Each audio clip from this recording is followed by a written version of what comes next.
الحقيقة والأماني، وكان لي السبيل إلى المعالي، ونورا للهداية والبيان.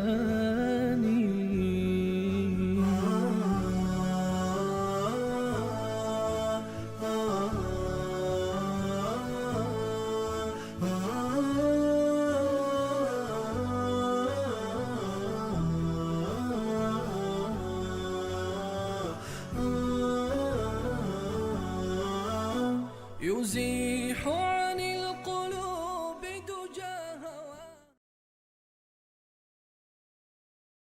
بسم الله الرحمن الرحيم. الحمد لله رب العالمين، والصلاة والسلام على سيد الأنبياء والمرسلين حبیبنا محمد و علی آله و صحبه اجمعین. بینندگان عزیز و گرامی، سلام الله علیکم و رحمته و برکاته. در خدمت شما عزیزان هستیم با قسمت دیگری از برنامه آن روی سکه.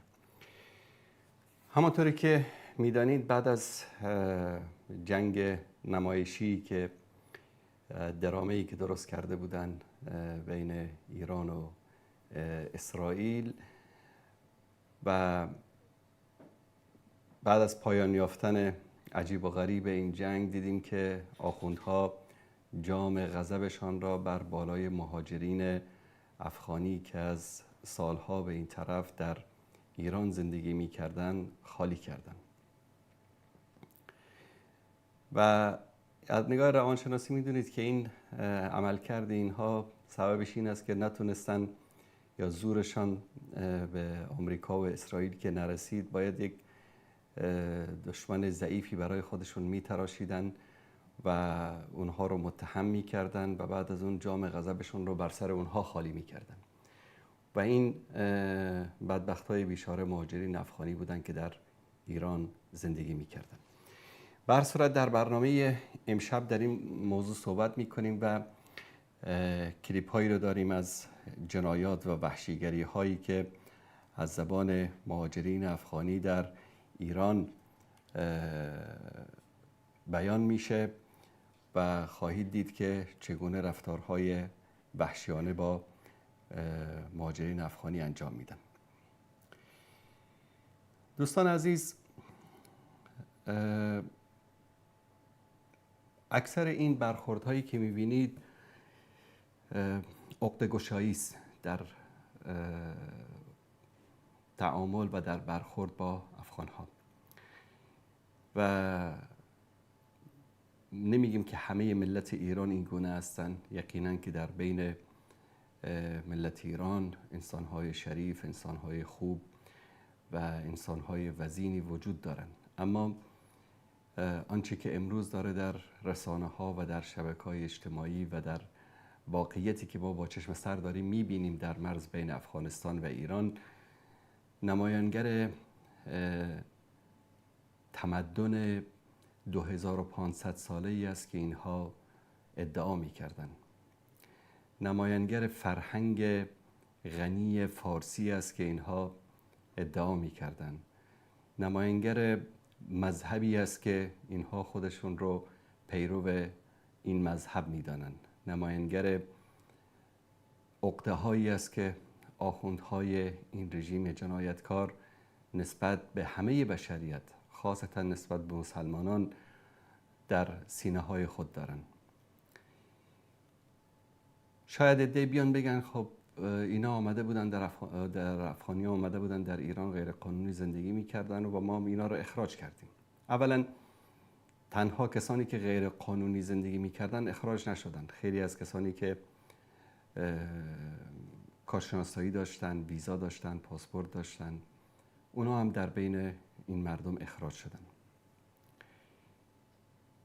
با اخراج هیچ کس مشکلی نداره، حق هر کشوری است. البته از نگاه کشورداری و سیاست امروز، نه از نگاه انسانیت و اسلامیت. اما اخراج با توهین، اخراج با اهانت، اخراج با اذیت و آزار، این مخالف همه معیارهای بشری است، مخالف همه دستورات الهی است، مخالف اخلاق اهل بیت پیامبر و اصحاب پیامبر و دینی است که رسول الله صلی الله علیه و آله و سلم برای ما آوردند. نقاطی که در این چند روز جلب توجه میکنه این است که مهاجر بیچاره رو میبرن در اردوگاهی، در اونجا میندازن، از غذا، خوراک، نان، از همه مقوماتی که یک انسان برای زندگی نیاز داره اینها رو محروم میکنن. بعد اینا رو برای رده مرز کردن یا برای دیپورت کردن اونجا بردن. اما وقتی که دیپورت اینا نزدیک میشه یا رده مرز کردنشون نزدیک میشه، سربازان ولایت فقیه از اینها باج میگیرن. آقا نفر 500 میلیون بدید، نفر نمیدونم اینقدر بدید تا شما رو بفرستیم. اونا رو در یک جوی نگه داشتن در اونجا که طرف حاضر است که هر چی داره بده فقط از این جهنم نجات پیدا بکنه. باجگیری، رشوتگیری، همه مهاجرینی که تقریبا اخراج شدن همه اینا از این مسئله شکایت میکنن. دیگه توهین و اهانت و فحش و ناسزاگویی به مهاجرین، حتی در حد دسترازی به زنها و به نوامیس اینها هم رسیده. و این ملتی که تاریخ 2500 ساله داره و فرهنگ غنی داره و فلان داره که این همه لاف میزدن و ما نمونه‌هاشون رو داریم میبینیم. کسانی که خانه رهن کرده بودن، صاحبخانه پولشون رو نمیده، میگه حساب بانکی، شماره حساب بانکی بفرست که من برات بفرستم، شماره کارت بده که برات بفرستم. خوب میدونن که اکثر اینها بانک ها براشون حساب باز نمیکنه و اونایی هم که در بانک ها حساب دارن بانک پولشون رو نمیده. یعنی از ملت تا حکومت همه دارن دار و ندار این مهاجرین بیچاره دارن به غارت میبرن. دزدی رسمی. ایرانی هایی که بدهکارن از افغان ها پولشون رو نمیدن. برو میگه افغانی. امروز با یکشون صحبت میکردم، میگه که وقتی که بری شکایت بکنی پیش قاضی یا به دادگاه، میگه برو گم شو افغانی، تو کی هستی که تو اومدی از یک ایرانی میخوای شکایت بکنی؟ آقا سال هاست که مبلغی مال قرض گرفته، بدهی داره، جناب آقای ایرانی نمیده، میگه برو دستت خلاص، هر کاری دلت میخواد بکن. خلاصه همه دارن به این بیچارا ظلم میکنن به انواع مختلف. جالب اینجاست که در این مدتی که این همه زجر و شکنجه دیدن مردم افغانستان، مراجع عظام تقلید یکیشون صداشون در نمیاد، یکیشون در مورد این قضیه صحبت نمی کنن. هیچ اصلا از مجتهدین، از مراجع تقلید، از علمای بزرگ اینها یکیشون نیومد بگه که آقا این ظلم و ستم رو بر بالای این افغان ها نکنید، اینا هم مثل شما انسانند.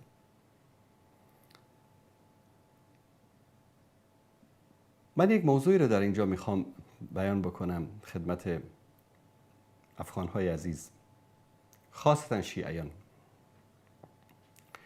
شما سالانه میلیون ها دلار خمستون رو به همین مراجع ایرانی میفرستید. الان وقتش نرسیده که این کار رو نکنید؟ مسئله ای که این که خمس اصلا در اسلام وجود نداره، خمس اصلا یک نوع باجی است که آخونده از شما میگیرن، این یک مسئله جداگانه است.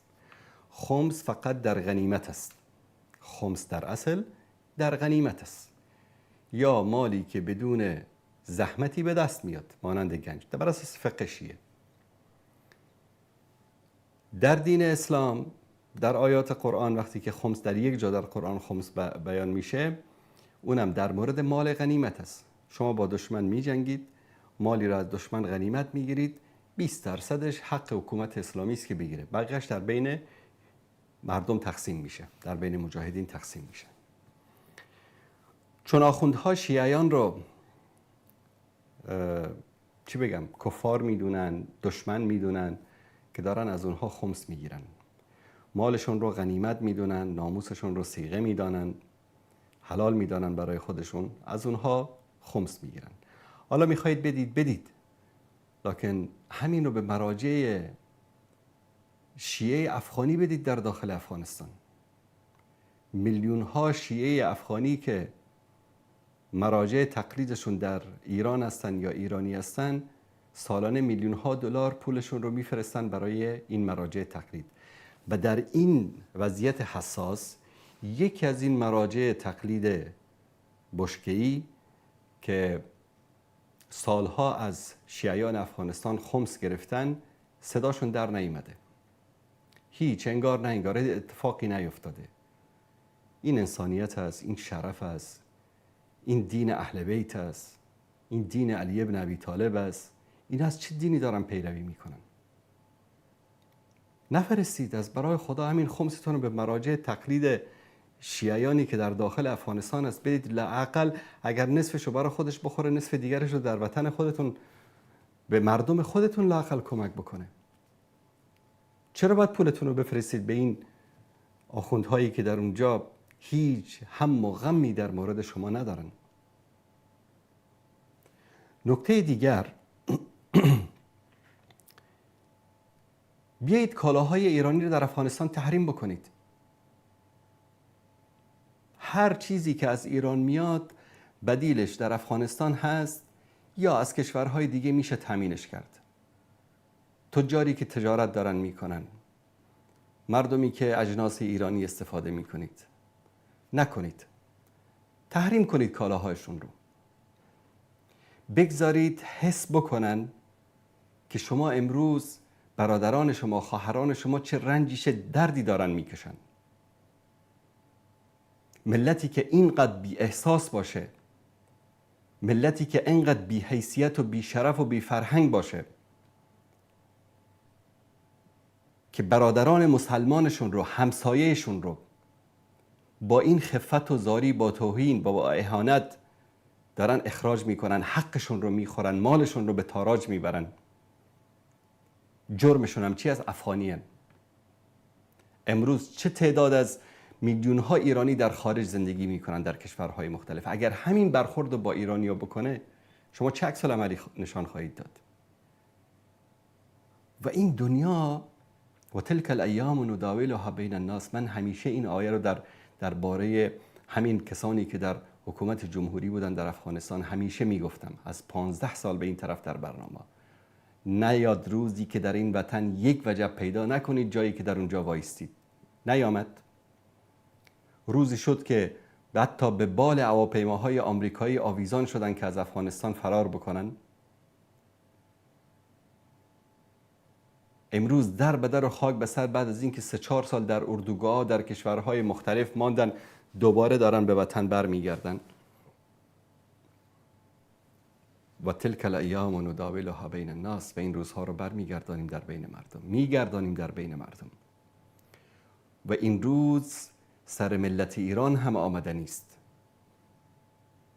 همین 100 سال پیش مردم سومالی که الان از قحطی و گرسنگی دارن میمیرند، صدقاتشون رو، زکاتشون رو به مردم کویت و امارات و عربستان سعودی میفرستادن.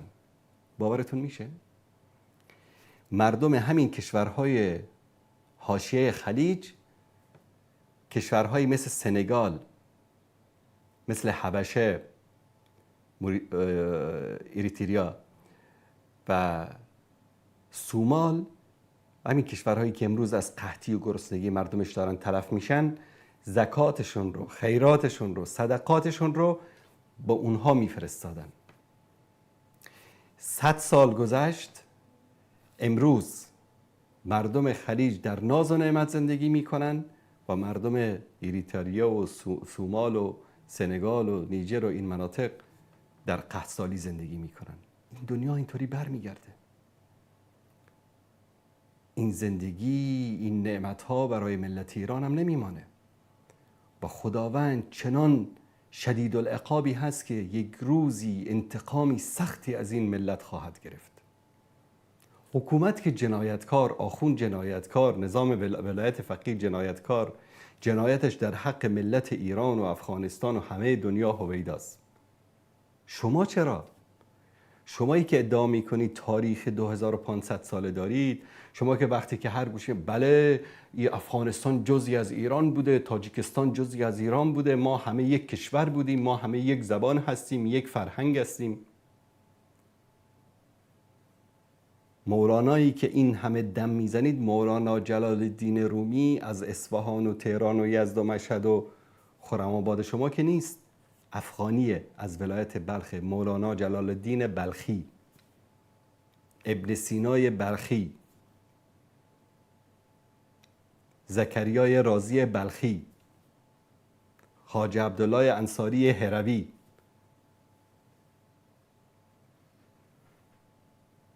شما فرزندان اونها رو امروز دارید اینگونه باشون رفتار میکنید، بعد میشنید در یک مجلسی از مولانا و از مثنوی و از شعرا و ادبای فارسی زبان تعریف میکنید و خودتون رو به اونها میچسبانید. والله مولانا و همه این شعرا و عرفای سرزمین خراسان از شما بیزارن. شما فرهنگتون رو، اخلاقتون رو به نمایش گذاشتید. دیدیم که فرهنگتون چی است، انسانیتتون چی است، شرفتون چقدر هست. کلیپ هایی هست من خدمت شما عزیزان نشون بدم. این یک صحنه ای است، یک زن و شوهر افغانی رو ببینید که چگونه دارن اینها رو دستگیر میکنن.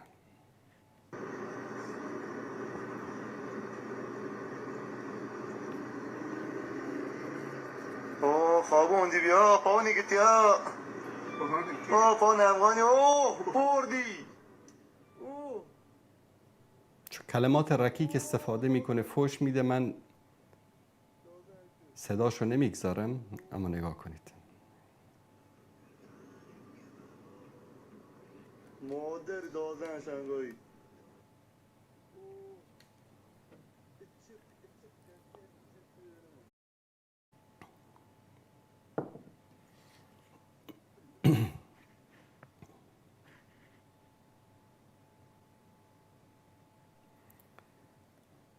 خب بینندگان عزیز، فرق بین این ملت، فرق بین این انسان ها با صهیونیست هایی که در اسرائیل هستن چی است؟ اگر یک نفری گفت که من شیعه علی هستم، تموم شد رفت، بعد هر غلطی که خواست بکنه. این از فرهنگشون، این از دینشون.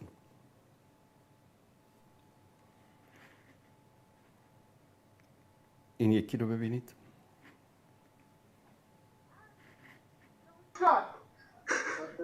ایران چیکار؟ ایران چیکار؟ ایران چیکار؟ ایران چیکار؟ ایران چیکار؟ ایران چیکار؟ ایران چیکار؟ ایران چیکار؟ ایران چیکار؟ ایران چیکار؟ همه نامزن دیتابزه. همه. ایران چیکار؟ ایران چیکار؟ باشو. بشین. یک بشین. باشی. یک. باشی. یک. باشو. یک. بشینه. باشی. بشینه. باشی. حالا چی میشینه؟ حالا چی بلند میشینه؟ بشینه. باشی. بشینه. باشی. بله دوستان عزیز، این سربازان اینها است، پلیس اینها است، از سرزمین بزرگ فارس با تاریخ بیش از 2500 سال. فرهنگشون رو ببینید. اینا باید به بقیه ملت ها میخندن. والله بی فرهنگ تر از شما در تاریخ بشریت کسی وجود نداشته. فرهنگ و تاریخ و تمدن و اخلاق و ادب یک ملت در همچین مواردی آشکار میشه. شما همین افغانهایی رو که بهشون میخندید، در اوج جنگ داخلی، در دهه 90، در اوج جنگ داخلی که خود افغانها نان برای خوردن نداشتن، 2-3 میلیون مهاجر تاجیکی به افغانستان مهاجر شدن از تاجیکستان، زمانی که در تاجیکستان جنگ داخلی وجود داشت. باور کنید من کسانی رو که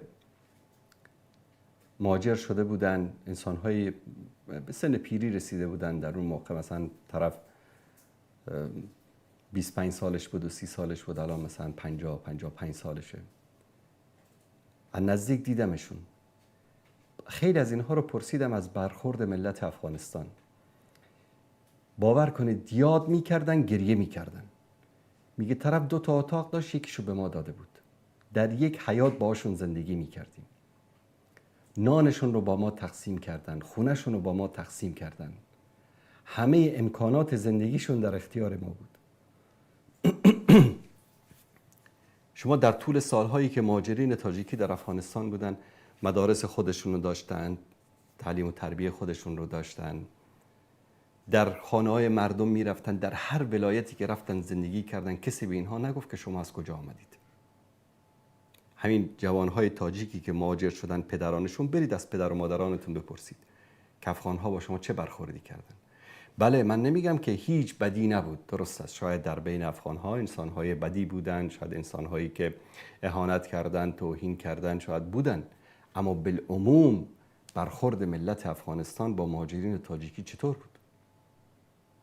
امروز بعضی رحمانوف و نمک نشناسایی که امروز در تاجیکستان توهین میکنن به ملت افغانستان، اون روز فراموش کردن که همین ملتی که نان خوردن نداشت، یک تیکه نانی رو هم که داشت، اون رو با برادران و خواهران تاجیکش تقسیم کرد. همین ملتی که 40-45 سال در جنگ بوده، تعلیم نیست، اقتصاد نیست، کار نیست، اما امروز اگر یک ملت دیگری مهاجر شوند، پناهنده شوند، شما شاهد خواهید بود که چگونه با آنها برخورد خواهند کرد. ملتی که ریشه داره، ملتی که اصالت داره، ملتی که فرهنگ داره، ملتی که عزت داره، اخلاق داره، در همچین مواردی به نمایش میگذارن.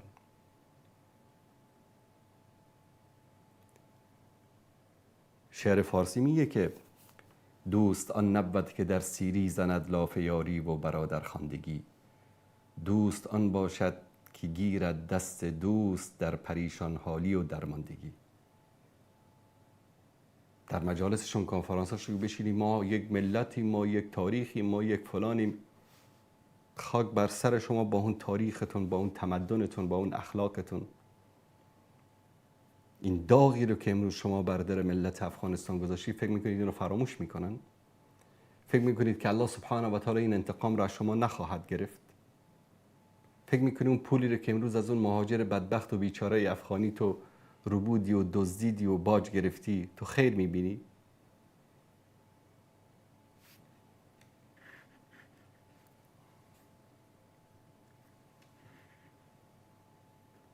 این کلیپ رو با هم ببینیم. ببینید یک جوانی که خدا میدونه پدرش، مادرش، چند خانواده رو تامین میکنه، رفته که در اونجا کار بکنه.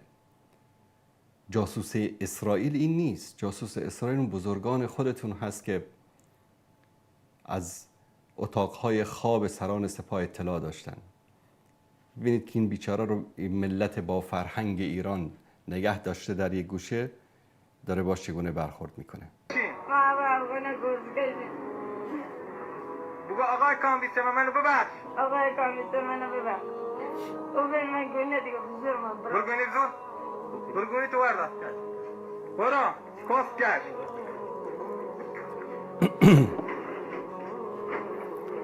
من به خاطر کلمات که برگرفته شده از فرهنگ 2500 ساله ملت بزرگ ایران است شما معذرت میخوام، اما بشنوید این فرهنگ اینها رو. تو غلط کردم. غلط کردم. بشین. باشو. بشی کامل. پا منو بوس کن. پا منو بوس کن. افغانی. پا منو بوس کن. پا منو بوس کن. نمیتونم تنوز این کار نکرد. چی؟ افغانی بات کن. این میبینی؟ این میبینی؟ این چیه؟ این میبینی؟ شلوار برو شلوار بین کن. برو شلوار بین کن. برو شلوار بین کن. بسا. بله، تقصیرشون نیست، فرهنگ 2500 سالشون، تاریخ بزرگشون.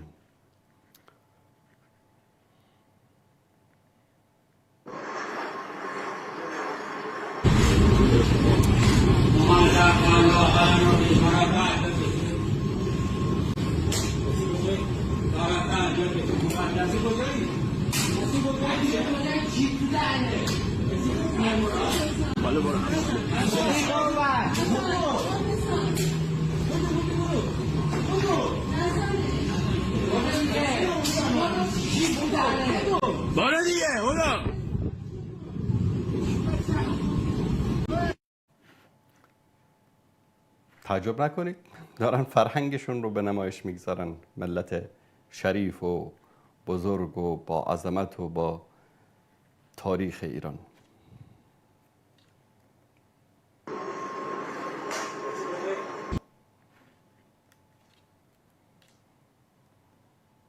که میگه مسلمان تا هر کسی که میگه ایران مسلمان تا او خودش اسلام ده در ایمان از او شک نیست. و اسلام اگر ایران میگه ما اسلام هستیم با خدا و با مو ذات الله قسم باشه که از ایران که در اسرائیل کافر است. با خدا اسرائیل چی داره رحم داره، لکن دولت ایران نداره. ملتش نمیگه، ملتش خوبم داره بدم داره، لکن دولت یادی که ریشه را مانده به نام اسلام، به نام اسلام ریشه مانده اخوندایشه. با خدا و با ذات الله برید قسم میخوریم که اصلا نیست. وقتی قاضی اخ برید بگوی قاضی علمه، ما مردم یک ضرب مثل داریم، قاضی که یک کاری بکنه فیصله سریکی میکنی. وقتی قاضی توی یک میزنه ما پیش کی بریم؟ از کی بیاد رقم ما چی بگیریم؟ یا در ایران ما دولت ایران ما ناراضی هستیم، اصلا ما خودم از ناراضی هستیم. بله تشکر میکنم دوستان.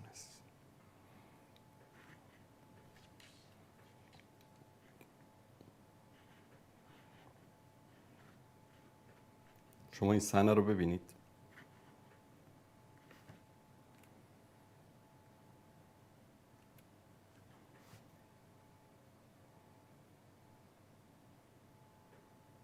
تشکر میکنم دوستان. این ویدیویی است که یکی از افغان‌هایی که رفته به بانک که پولش رو بگیره، نگاه کنید که بانک ملت بزرگ با تاریخ 2500 ساله ایران چگونه رفتار میکنن باش. من حساب دارم اینجا الکی نیست. باش حسابم ببرم. هر شونه حساب تو چه کنم شام تو بدم. بود ببینم. این انسانیت است ها. من فقط تو چی میگم؟ باش اشکال نداره، درست صحبت کنم اینجوری باشه. چی؟ بگم صحبت اشکال ندارم اینجوری. من دانشجوی افغانی مقیم تهران هستم. در صورتی که با ویزای ما تبع اقامه دانشجویی هستیم اینجا. امروز رفتم بانک صادرات وقتی میخواستم پول نقد بگیرم، بانک صادرات برای من پول نقد نداد. گفتم چرا برای من پول نقد نمیده؟ گفتن ما برای افغانیا پول نمیدیم. گفتم حالا حقم است، من اینجا حساب دارم پول دارم چرا نمیدی؟ دیگه همینجوری باز با لحن خیلی بد دشنام که برو گم شد، تو افغانی هستیم و برای افغانی اصلا هیچ خدماتی نداریم و برای افغانیا نمیدیم. چندین بانک دیگر رفتم که ما برای افغانیا فعلا پول نمیدیم. بله خب این هم از بانک های ملت با تاریخ 2500 ساله. شما ببینید که این گونه الان این تصاویری که می‌بینید این غزه نیست، فلسطین نیست، این افغان هایی است که در اردوگاه ها جمع کردن در ایران.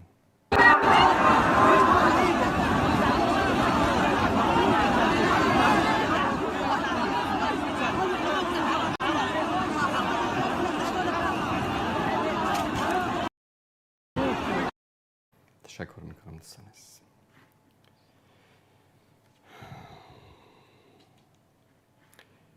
الان این ملتی که با این ادعای تاریخ 2500 ساله و تمدن و اخلاق و کوروش کبیر و فلان و زرتشت و اینها هستن، در یک طرف در یک گوشه دیگر همین کشور یک ملتی است که هیچ توقعی هم نداره، اما چون ریشه داره، چون اصالت داره، چون مردانگی داره، اخلاق داره، شرف داره، ناموس داره، غیرت داره، ببینید که با برادران و خواهران افغانشون چگونه برخورد میکنن. این ملت بلوچ است. این در بلوچستان ماشیناشون رو نگه داشتن، دارن به اتوبوس‌های افغان‌هایی که از اینجا رد و مرز میشن دارن بهشون آب و نان کمک میکنن.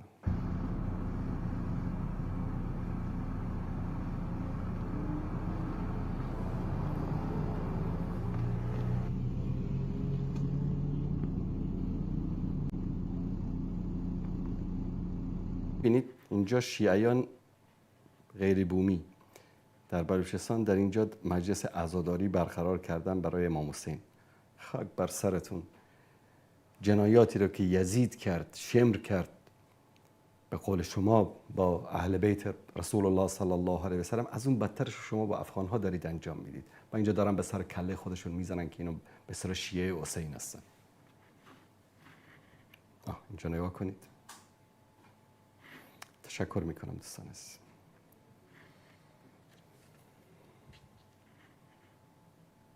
اینم ببینید که از زیر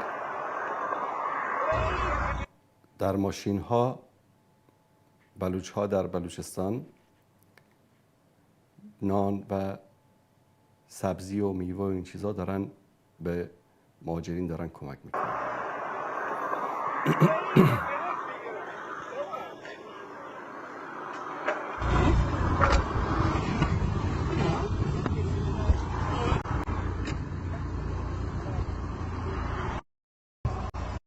طبق بعضی از گزارش ها میگن که در اردوگاهی که در بلوچستان هست اجازه ندادن که این نان و غذا برای اونها به شکل درست تقسیم بشه، توزیع بشه به شکل رسمی. بعد ببینید که اینها چگونه این غذاها رو دارن از زیر دیوارهای، از پشت سیمای خاردار، از زیر دیوارهایی که کشیده شده در اطراف اردوگاه القدیر، از اونجا دارن به مهاجرین کمک میکنن.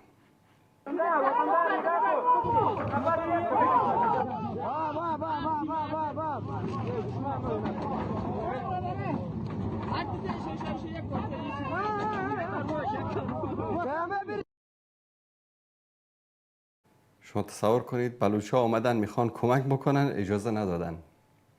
جنایتکاران رژیم آخوندی اجازه ندادن و اینها دارن از زیر دیوار دارن کمک میکنن.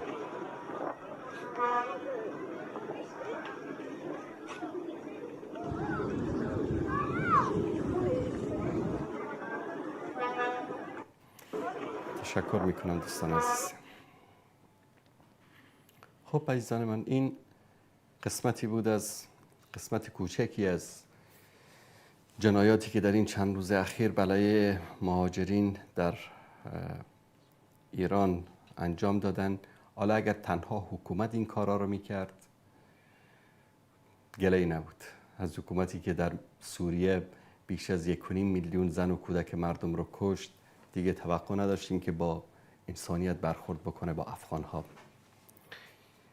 اما مشکل در جای دیگری است. مشکل از این ملت پرمدعایی است که تاریخ 2500 ساله دارن، تمدن دارن، اخلاق دارن، فرهنگ دارن و خوب دارن به نمایش میگذارن. دستشون درد نکنه. خب دوستان عزیز، از همین لحظه به بعد شماره تماس برنامه رو دوستان زیرنویس میکنن. هم از طریق واتساپ هم از طریق تماس مستقیم میتونید تماس بگیرید و در برنامه شرکت بکنید. بیننده گرامی سلام علیکم، بفرمایید. سلامت باشید، بفرمایید. ببینید آقای انصاری عزیز، این مطالبی که شما فرمودید، اولا ببینید ملت ایران که شما الان حالا 4 تا کلیپ نشون دادین که همش هم ناراحت کننده بود، البته که اکثرش حالا پلیس و نمیدونم نیروی انتظامی و اینا بودن، لباساشون معلوم بود. اما ببینید آقای انصاری، افغانیا، حالا افغانستانیا تو ایران خیلی هاشون با ایرانیا توی تهران، حالا من به چشم دیدم، رابطه بسیار خوب دارن، پر از اطمینان، پر از محبت. اینی که شما 4 تا ویدیو اینجوری هست، من پلیس رو نمیگم، حالا اونو خدمتتون عرض میکنم. اینی که شما الان مثلا با 4 تا ویدیو نتیجه بگیرید که این ملت ایرانن، میشه هزاران ویدیو هم ساخت از ایرانی‌ها و افغانستانی‌هایی که دارن با همدیگه تو تهران، تو اصفهان، تو شیراز با آرامش و محبت و دوستی زندگی میکنن. منتها آقای انصاری عزیز، با 4 تا ویدیو ببینید ایران یک کشوریه با 92 میلیون. شما اگه بخواید نگاه کنی خود ایرانی‌ها در روز یه سریاشون با یه سریای دیگه رفتارهای غیر انسانی میکنن، تو یه محله 10 نفر میریزن یه نفر رو میزنن با چاقو با چوب. اینا یه مسائلیه که نمیشه خیلی قوم و قبیله ایش کرد. اما از نظر حکومت، بله در حکومت ایران حقوق انسان متاسفانه تقریبا بی‌ارزشه. یعنی شما اگه فکر میکنی پلیس ایران الان با افغانستانی‌ها فقط این کارو کرده، ویدیوهایی هست با مردم ایران، با زن و بچه. شما نگاه کن یه خانم باردار داره رد میشه تو تظاهرات، یارو میره با چوب میزنه تو سرش، زنه میفته میمیره. یا میبرن تو کهریزک مرد و زن رو تجاوز میکنن بهشون. حالا اگه اونا افغانستانی بودن الان شما میگفتی ببین اینا ملت ایران، نه حکومت ایران حقوق انسانی رو رعایت نمیکنه، نه برای افغانستانی، نه برای ایرانی، نه برای جای دیگه. این یه واقعیته. اما ملت ایران که شما بگی این تمدنشونه و اینه که این غلطه. مردم ایران با افغانستانی‌ها رابطه خوب دارن. بعدم حالا استاد انصاری شما مطلبی هست بفرمایید، من یه مطلب دیگه هم در این مورد می‌خواستم بگم. ببینید بیننده عزیز، شما دلگفتهاتون رو گفتید، من حرفتون رو قطع نکردم. پایتخت یک کشور مرکز فرهنگ و تمدن یک کشور است. مثلا شما الان میخواهید برید مثلا درست ترکیه، مثلا استانبول چون سالها پایتخت بوده، کل فرهنگ ترک ها رو یا تاریخ رو شما میتونید در استانبول ببینید. کابل مثلا در افغانستان، تهران در ایران، دوشنبه مثلا در تاجیکستان، اسلام آباد مثلا در پاکستان. شما این حرفا رو به کسی بگید که ندیده باشه شاید باور بکنه. من 10 سال زندگی کردم در تهران، در ناف تهران بزرگ شدم. من دیدم یک افغانی آدم میکشت. من نمیگم افغانا همشون خوبن. یک افغانی آدم میکشت. اولا همین که افغانی در ایران میره آدم میکشه، در ایران میره قاچاقبر میشه، در ایران میره متجاوز میشه، در ایران میره کلاهبردار میشه، یک سریش برمیگرده به اون محیط. همین افغان میره در عربستان سعودی، بیش از 500,000 میلیون افغان داره زندگی میکنه در اونجا. رده جرمی افغان ها 147 است. 147. در امارات 150 و چند، در کویت نمیدونم 200 و چند. شما در هر کشور دیگری ببینید که افغان ها در اونجا میلیونی دارن زندگی میکنن. حتی در این پاکستان، من در پاکستان زندگی کردم، افغانی که هیچی نداره در خونش یه هفتیر داره. اما گاهی اوقات شنیدید شما مثلا تجاوز باشه و قتل و کشتار باشه. آره اتفاق میفته، در مدینه هم در زمان پیامبر هم اتفاق میافتاد. اما چرا در ایران زیاد است؟ چون متاسفانه ملت ایران یک سری همین جرم و جنایت ها رو زمینش رو اونها مساعد کردن برای افغان ها. این از یک طرف قضیه. ثانیاً یک افغانی، من خودم شاهد هستم، خودم شاهدم، یک افغانی کسی رو کشته بود، حالا به هر دلیلی ریختن تو خونه افغان ها، تو همین مولوی و رسالت و تو همین مناطقی که افغان ها زیاد بودن، شوش و این مناطق تا برامین سرایت کرد، خونه هاشون آتیش زدن، مال و داراییشون رو به غارت بردن. بابا اینا رو که دیگه نیرو انتظامی نکرده بود، اینا رو ولایت فقیه نکرده بود، همسایه هاشون، دوروبری هاشون. شما ملتی هستید که با یک اعلام، با یک خبر همه تاریخ و فرهنگ و اخلاق و همه چیز رو فراموش میکنید. این واقعیت است. اینو من با چشم سر دیدم. اینو نه اینکه من شنیده باشم، کلیپ دیده باشم، خودم شاهد بودم. ببینید استاد انصاری عزیز، توی ایران شما اگه نگاه کنی یهو خبر میاد یه قبیله تو لرستان 2 تا قبیله با هم دیگه درگیر شدن، این قبیله از اون قبیله 8 نفر رو کشت. توی خوزستان این مسائل توی ایران متاسفانه و کشورهای جهان سوم هست. این مختص این نیست که این چون افغانستان. چرا در افغانستان نیست؟ خب چرا در افغانستان نیست؟ مثلا 3-4 میلیون تاجیک در افغانستان مهاجر شدن در موقعی که مردم افغانستان نان خوردن نداشتن. یک تاجیکی تا امروز شنیدید که از برخورد مردم افغانستان شکایت کرده باشه؟ ببینید آقای انصاری عزیز، توی افغانستان هم انقدر آدم و شاکی هستن، انقدر هزارها نسل کشی شدن، جنایت. من نمیخوام جنگ بوده، جنگ. ببین دوست عزیز، من دارم در منو بذارید من حرفم انصاری جان، من حرفم اینه. ببین حساب ملت رو شما نمیشه اینجوری بشینی بگی این ملت ایرانن. ملت ایران پس اینا کیان؟ این کارمند بانک ملت ایران نیست، این سرباز ملت ایران نیست، اون جوانهایی که میزنند ملت ایران نیستن، پلیس ملت ایران نیست. پس این ملت شریف و با فرهنگ 2500 ساله کجاست؟ نشون من بدید آخه.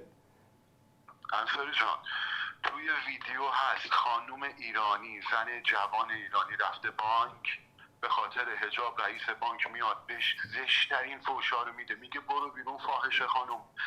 کرامت انسانی یه زن جوان ایرانی. عزیز دلم این مسائل بله. خب همینی که با زن جوان ایرانی این برخورد رو کرده، این از مریخ که نیومده، اینم جز از این ملت هست دیگه. آفرین. پس تو ملت ایران خوب و بد هست، تو ملت افغانستان هم خوب. من نگفتم همه، من در شروع صحبت ها عرض کردم این نیست که این آدم چون افغانستانی بوده این رفتار. بله من در شروع صحبت ها هم ذکر کردم. خودمون هم از این کارا کردیم. بله من در شروع صحبت ذکر کردم که این به این معنی نیست که همه ملت ایران بدن، اما الان داره یه موضوع تبدیل میشه به یک موضوع عام.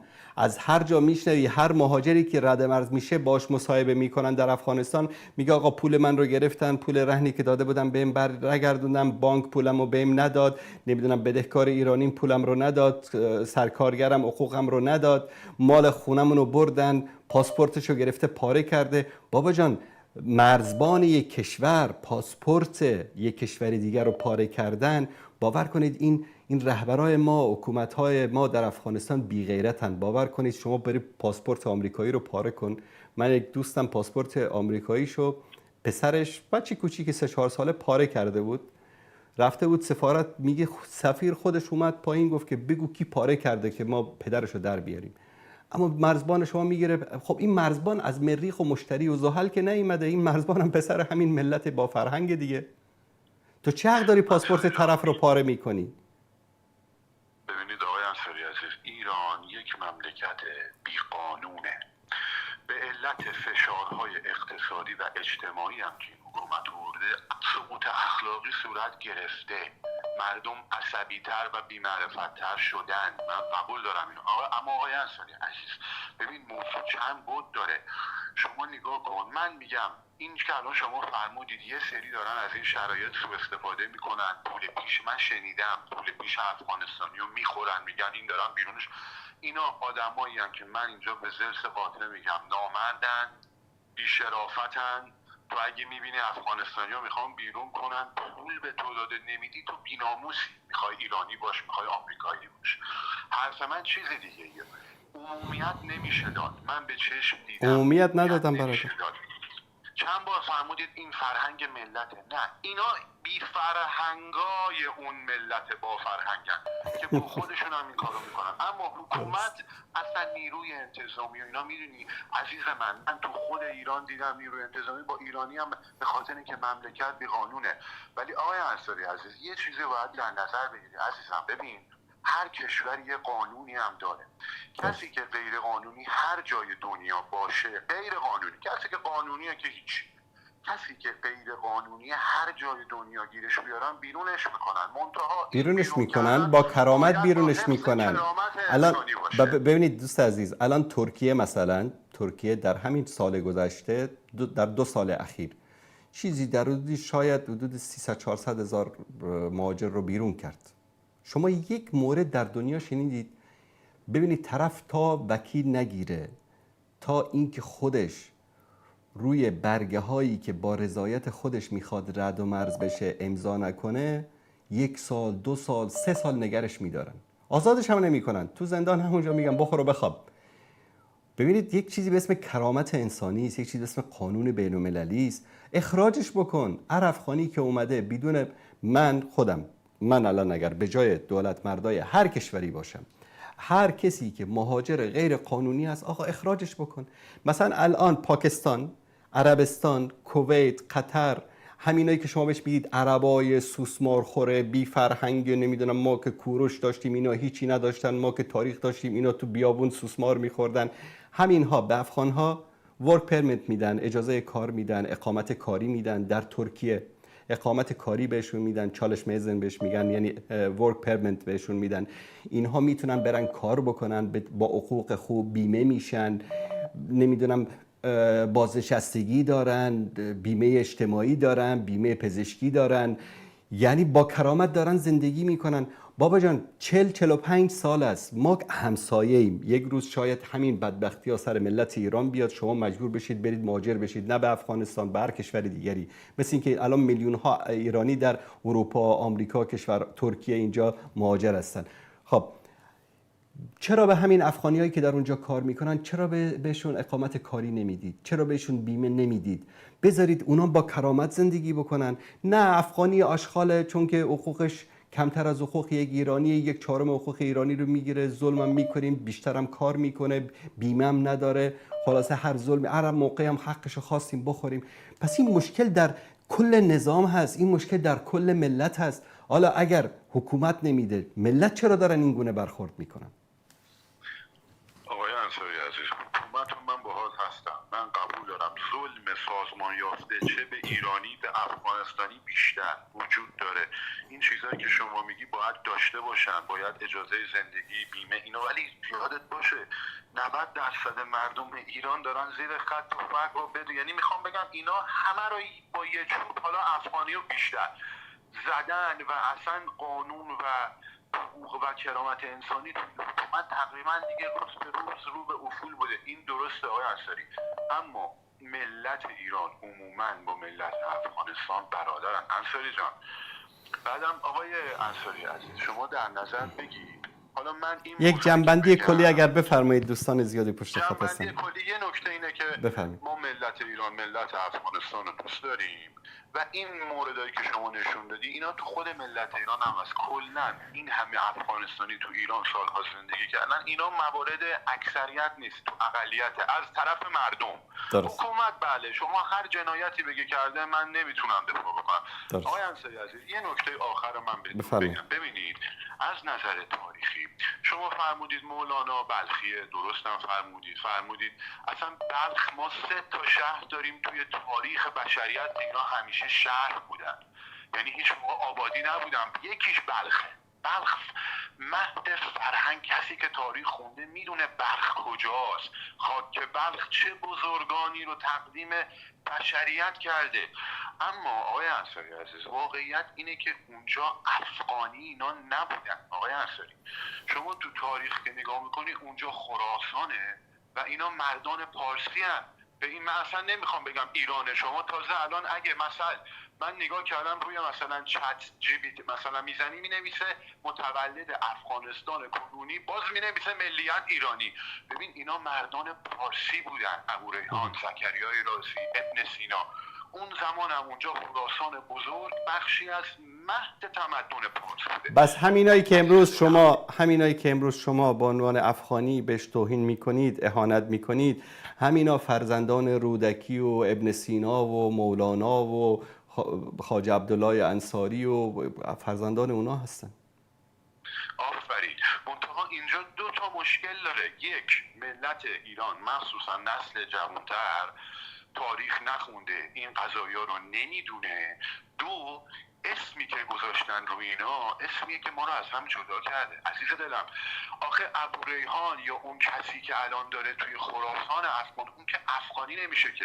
افغانی عزیز دل جانم عزیزم. ببین یک لحظه الان شما رفتی تو مسائل ملی گرایان.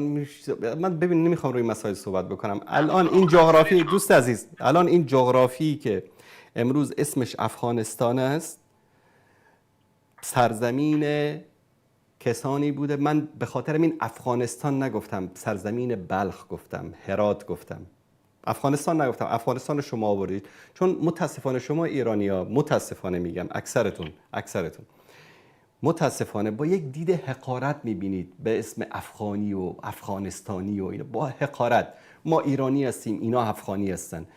ببینید همین که شما دارید بهش امروز میگید این افغانیه، این افغانی آشغال، این یا فرزند ابو ریحان بیرونی است، یا فرزند ابن سینا بلخی است، یا فرزند مولانا است، یا فرزند خواجه عبدالله انصاری است.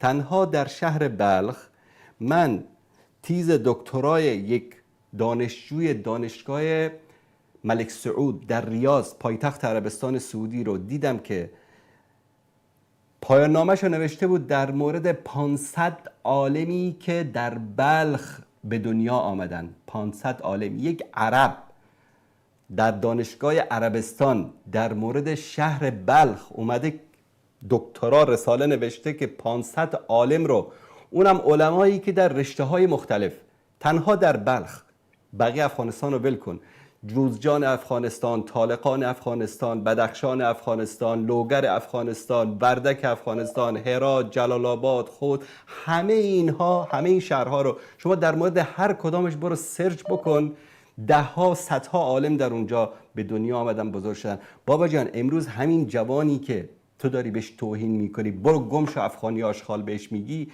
این فرزند یکی از امینایی است که تو داری به اینها افتخار میکنی. تو میگی که اینها مولانا و نمیدونم شم فلان و اینا همه از سرزمین ایران بزرگ قدیم بودن. اوکی، من قبول کردم این ایران بزرگ شما رو. خب چرا امروز این جغرافیا رو که اینا که درست نکردن، استعمار اومد یک قسمتی رو برید اسمشو گذاشت ایران، یک قسمتی رو برید اسمشو گذاشت تاجیکستان، یک قسمتی رو برید اسمشو گذاشت سینگیانگ، یک ترکستان شرقی منظورم است، یک قسمتی رو برید اسمشو گذاشت افغانستان. الان همین هند و پاکستان، همین ها مگر مهد تمدن فارسی نبودن؟ مگر دهلی به مدت 850 سال پایتخت شاهان فارسی زبان نبودن؟ اگه ترک هم بودن فارسی صحبت میکردن، اگر مغول هم بودن فارسی صحبت میکردن. اینا درست کردن این مرزها رو، این اسما رو روش گذاشتن. من و تو که نگذاشتیم. من و تویی که این تاریخ رو حداقل بلدیم، شنیدیم، چرا باید این گونه برخورد بکنیم؟ استاد انصاری عزیز، من اصلا به معنای حقارت نگفتم افغان. عزیز دلم بحث تکنیکیه. تو تاریخ افغان بوده افغان به معنای پشتونه. من نمیگم بده. ببین من حرف من از نظر تکنیکیه. من میگم ببین شما برادر عزیز، امروز خیلی از کشورهایی هستن مثل عربستان سعودی. سعود اسم پدر بزرگ محمد بن سلمانه، اسمش سعود، امیر سعود بوده، سعود بن عبدالرحمن. خیلی از کشورها به اسم شخص گذاشته شده، به اسم یک قبیله گذاشته. مثلا ترکیه، نصف ترکیه مردم غیر ترکن. الان مثلا سرزمین ایران، نصف ایران مردم آریایی نیستن، نمیخوان اصلا آریایی باشن، لکن اسم ایران رو که برگرفته شده از آریا و آریاناس روش گذاشتن. خیلی از این اسمایی که گذاشته شده اختیار مردم نبوده، یک اسمی یک احمقی آمده یک اسمی روش گذاشته، خلاص این هم شده اسم. شما رو اسم گیر نده. من دارم از جغرافیا صحبت میکنم، من دارم از یک سرزمین صحبت میکنم، شما گیر دادید به اسم. زمانی که اسم این مملکت افغانستان بود، یک چند سال پیش یا پسش ایران هم اسمش ایران شد. قبل از اون که سرزمین اسمش ایران نبود، سرزمین فارس بهش میگفتن. استاد انصاری عزیز، ببین ایران اولین باری که این مملکت تشکر میکنم از شما.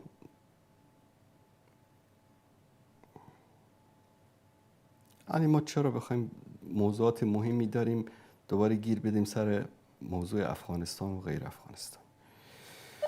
بیننده عزیز بفرمایید.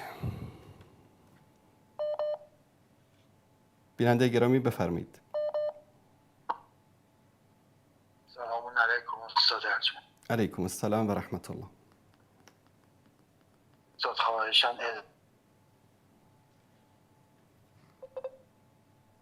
بفرمایید. دلت را رعایت کنید به این آدم‌های احمق. تو این خود آیت الله مطهری گفتن که ایرانی‌ها قالتاق هستند. 10 میلیون در همین دادگاه‌ها ایرانی‌ها پرونده دارند و بتوانند برادر سر برادر، خواهر سر خواهر کلا می‌گذارد. یعنی شما نگاه کنید ما مصیبت از خودمان می‌کشیم. اصلا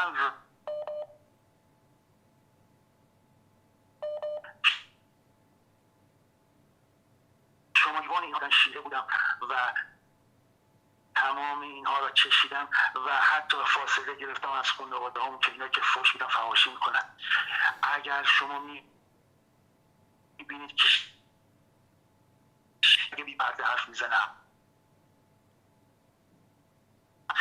آخونده میگن شیعیان مثل الاغ میمونن، اگه یه خود به حرفشون گوش نکنی میگن قانونش کج شده. اللهم استعان. نادوستان میدونن و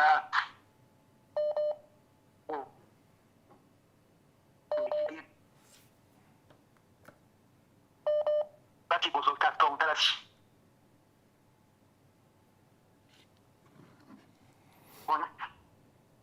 این آقا وقتی به قومت توهین میکنه، به سرور همه مسلمانان توهین میکنه، این دیگه حرفی نباید واسه گفتن داشته باشه. این نباید این رسانه به این آقا یک رو وقت بده. من به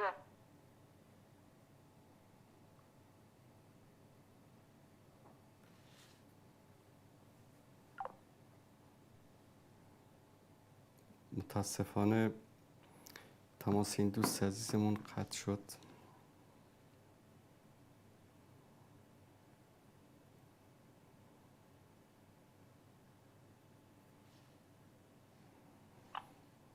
بیننده گرامی بفرمید. سلام علیکم. علیکم السلام و رحمت الله. آیا همساری من قبلا که صحبت کردم، من عرض کردم که از سال 60 و امروز 43 سال بله. افغان سرکار داشتم. افغانی 14 سالش بوده، دستش تو با کسی دیگه شکسته بوده.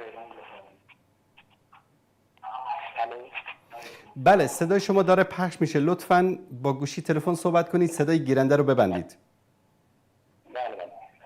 من بردمش خونم، به خانمم دکتر هست، آمده بوده پارس محروم به اصطلاح. بله. دو هفته این پسر افغانی که دستش جای دیگه شکسته بوده تو خونه زیر بالات میکرده، غذا براش میورده، صبحانه میورده، شام بالاخره خوب که شده اسمی رسیم حالا بره افغانستان. دیگه افغانی بوده، الان 43 ساله ما به اینو سرکار داریم. حالا خدا رو خوش نمیده که شما بعد از 43 سال محبت تمام ایرانی ها به اینو محبت بکنه. شما دیگه که ایرانی تاریخ 2500 ساله داره علم از بله هست. شما یه دفعه تاریخ ایران بکنید بعد کامل بکن تا بفهمید که اکثر دانشمندان کلان از ایران منشأ گرفته. حالا به قول معروف میگه که مهمانی یه روز 10 روز 20 روز 34 سال بنده خدا ما داریم از اون پذیرایی میکنیم. به عنوان یه برادر همراهشون، حتی اگه بچه خودمون نون نداریم جلوش اولین جلوی نمیخورن. من در شروع برنامه عرض کردم که همه اینطوری نیستن. گفتم ایرانیای با شرف، با فرهنگ و خوبم وجود دارن. اینو انکار نکردم، من اینو دیدم. اما درست، اما ببینید یک مسئله دیگری هم هست دوست عزیز بیننده گرامی. یعنی ببینید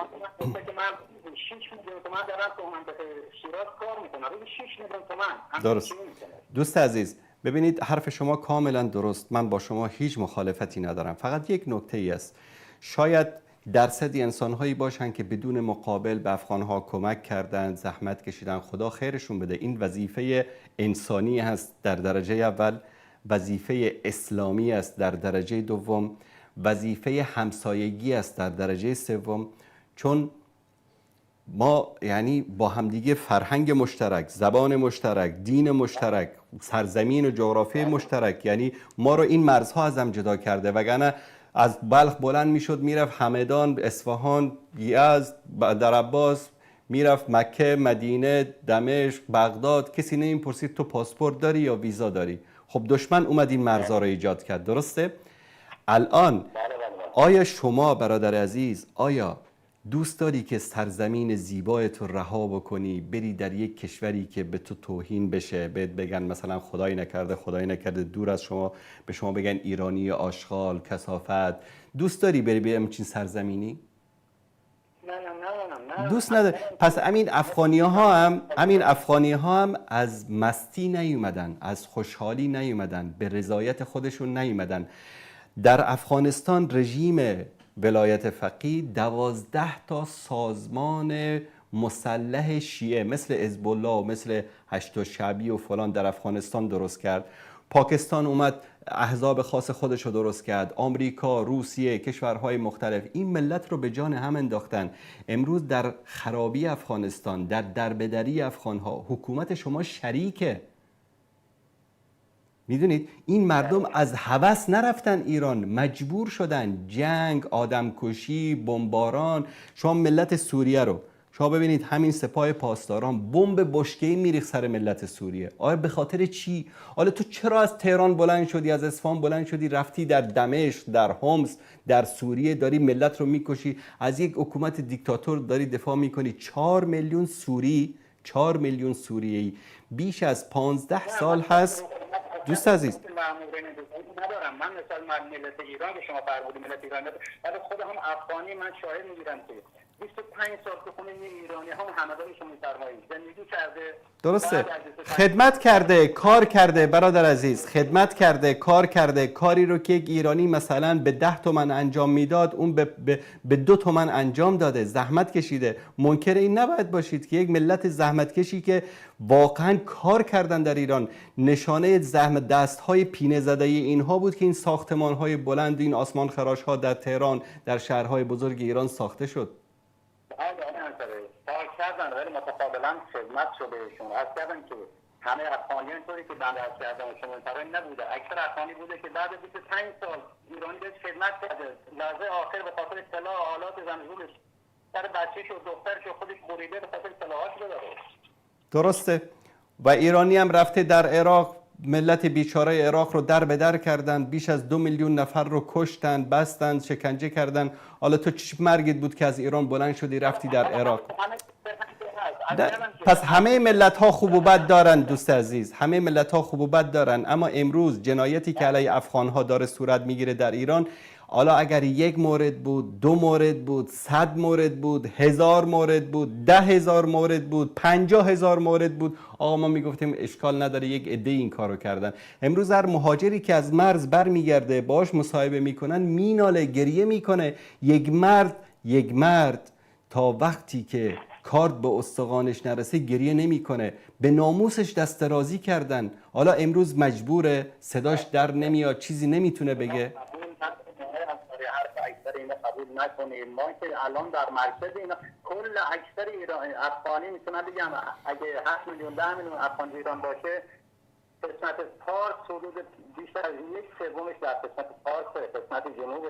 درست. تشکر میکنم از شما. یک مشکلی هم بله. درست. دست شما درد نکنه، زنده باشید. الله متعال امثال شما رو زیاد بکنه در ایران. زنده باشید. تشکر از شما. تشکر از شما. خدا نگهدار.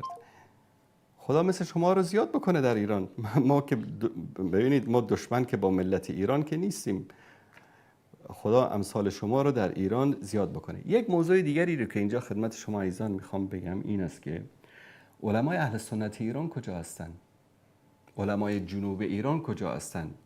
شیخ صالح پرده، شیخ عبدالکریم محمدی، شیخ انصاری، علمای اهل سنت ایران، شیخ رحیمی، شیخ محمدی، اینا کجا هستن؟ چرا صداشون در نمیاد؟ شما مگر وظیفه شما نیست که امروز برای آگاهی دهی به ملت ایران صداتون رو بکشید؟ ما که از آخوندهای شیعه که گلایه نداریم. حداقل شما یک کلیپی نشر کردید که مردم رو بگید که این کار رو نکنید با برادران افغانیتون؟ حداقل الله متعال حفظشون بکنه. علمای بلوچستان صدایشون در اومد. اما کجا هستند علمای اهل سنت کردستان، علمای اهل سنت جنوب ایران، علمای ترکمن‌صحرا کجا هستند؟ چرا شما صداتون در نمیاد؟ علمای خراسان همسایه اید شما. اکثرتون نصف خانواده‌تون اونور مرزن. اصلتون یا از هرات هست یا از فراه هست یا از نیمروز است. کجایید شما؟ چرا صداتون در نمیاد؟ یک مشکل دیگری که ما داریم در ایران این است که علما، دعوتگران، مفکرین، اندیشمندان چرا صداشون در نمیاد؟ افکار عمومی رو شما میتونید کنترل بکنید. ملت‌ها کنترلشون، زمام امورشون در دست شماست. ما که از دولت‌ها شکایت نداریم. دولت‌ها در طول تاریخ به ملت خودشون خیانت کردن. حالا میخواید به ملت همسایه مثلا خدمت بکنن؟ شما چرا صداتون در نمیاد؟ علمایی که در بین علمای اهل سنت ایران که علمای بین المللی ما میتونیم در همه سرزمین های فارس شنونده دارن، بیننده دارن، مانند شیخ صالح پردل الله متعال حفظش کنه. ما از شما دقیق توقعمون این بود که صداتون در بیاد، یک کلیپی بیانیه‌ای نشر بکنید. یا نه شما با اون عقیده هستید که برن گمشن افغانی‌ها یا اشغال به درد نمیخوره؟ و آنچه که دوست عزیزمون میگن درسته، ما منکر خوبی ها نیستیم و خیلی هم زیاد بیشتر از این خوبی ها بوده. بابا جان بیشتر از این میشه که یک ایرانی دخترش رو بده به یک افغانی، پاره تنش و جگرگوشش رو بده به یک افغانی؟ 1000 تا نه 10,000 نه 100,000 هزار افغانی ازدواج کردن با دختران ایرانی. پس این طرف انقدر بهش اعتماد داشته که جگرگوشش رو به ازدواج او در آورده. ما منکر این نیستیم، اما امروز این برخوردی که داره صورت میگیره و سکوت افکار عمومی، سکوت بقیه ملت در اون به اصطلاح فروشگاهی در اون کوچه و خیابانی که یک دوتا جوان ایرانی میان یک افغانی رو سیری میزنن، توهین میکنن، اذیت میکنن و اون ملتی که در اطراف اونها هستن و صداشون در نمیاد، در این بیفرهنگی و بیشرفی اونا هم شریکن. پس نیان از بین اونها کسی بلند شه بگه نه ما با افغان‌ها مشکل نداریم. تویی که اونجا سکوت کردی، از اون برادر مظلوم دفاع نکردی، تو هم گناهکاری.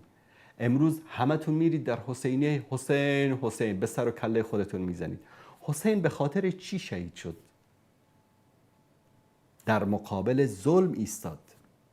ایثار، فداکاری، از خودگذشتگی، ایستادگی در مقابل ظلم و ستم. بابا جان شما یک عمر به سر و کلتون زدید، زنجیر زدید، سینه زدید، گلمالی کردید، هرمالی کردید خودتون رو. به خاطر چی؟ به خاطر حسین؟ بابا جان یک درس دفاع از مظلوم در مقابل ظالم رو شما از حسین نگرفتید. خاک بر سرتون.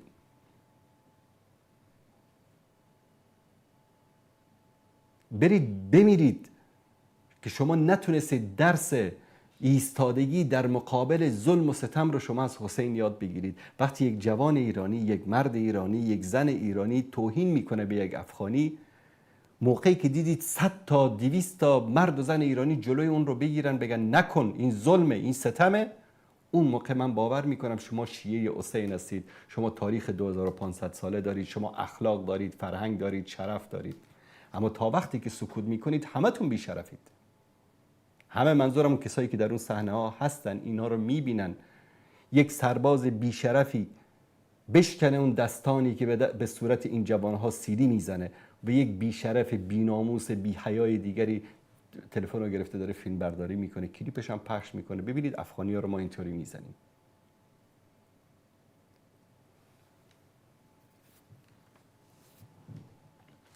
بیننده گرامی بفرمایید. الو. بله بفرمایید. الو. بفرمایید. الو. آقای انصاری این تفسیر تبیان مال چیه دیگه؟ بیننده عزیز سلام علیکم بفرمایید. بیننده عزیز بفرمایید.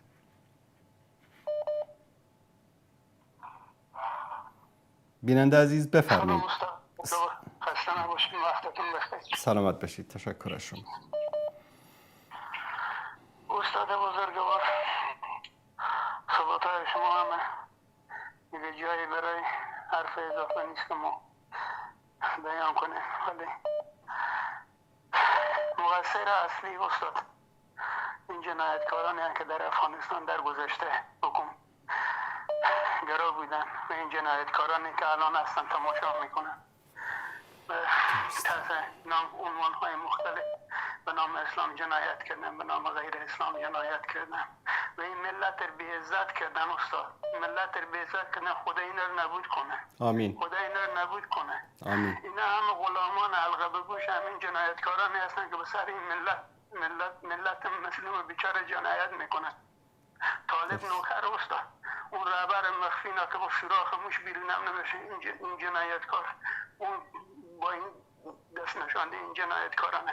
استاد عزیز تقریبا 2 ماه قبل 2 سه سه تا از این جوانان سوری در یک آشپزخانه فکر کنند در یه جایی بودن در عراق.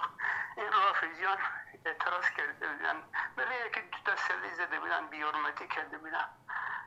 اون رئیس جمهور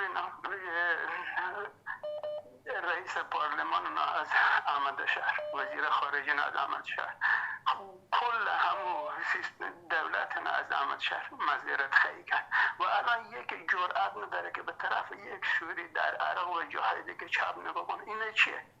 اینا عزت یک انسان مومن، یک انسان متدین، یک انسان با خدا وقتی که حاکم بشه اینطوری حاکم بشه، عزت کل اهالی اون مملکت میبره بالا. اما این جنایتکارانی که به نام طالبان اینا غلامان الغربی باشن، اینا خدا نمیشناسن، اینا اصلا به نام تیشه و ریشه اسلام شدن. یک ملت ببینید شما اینو به چی به عزت اینا گرفتار کردن.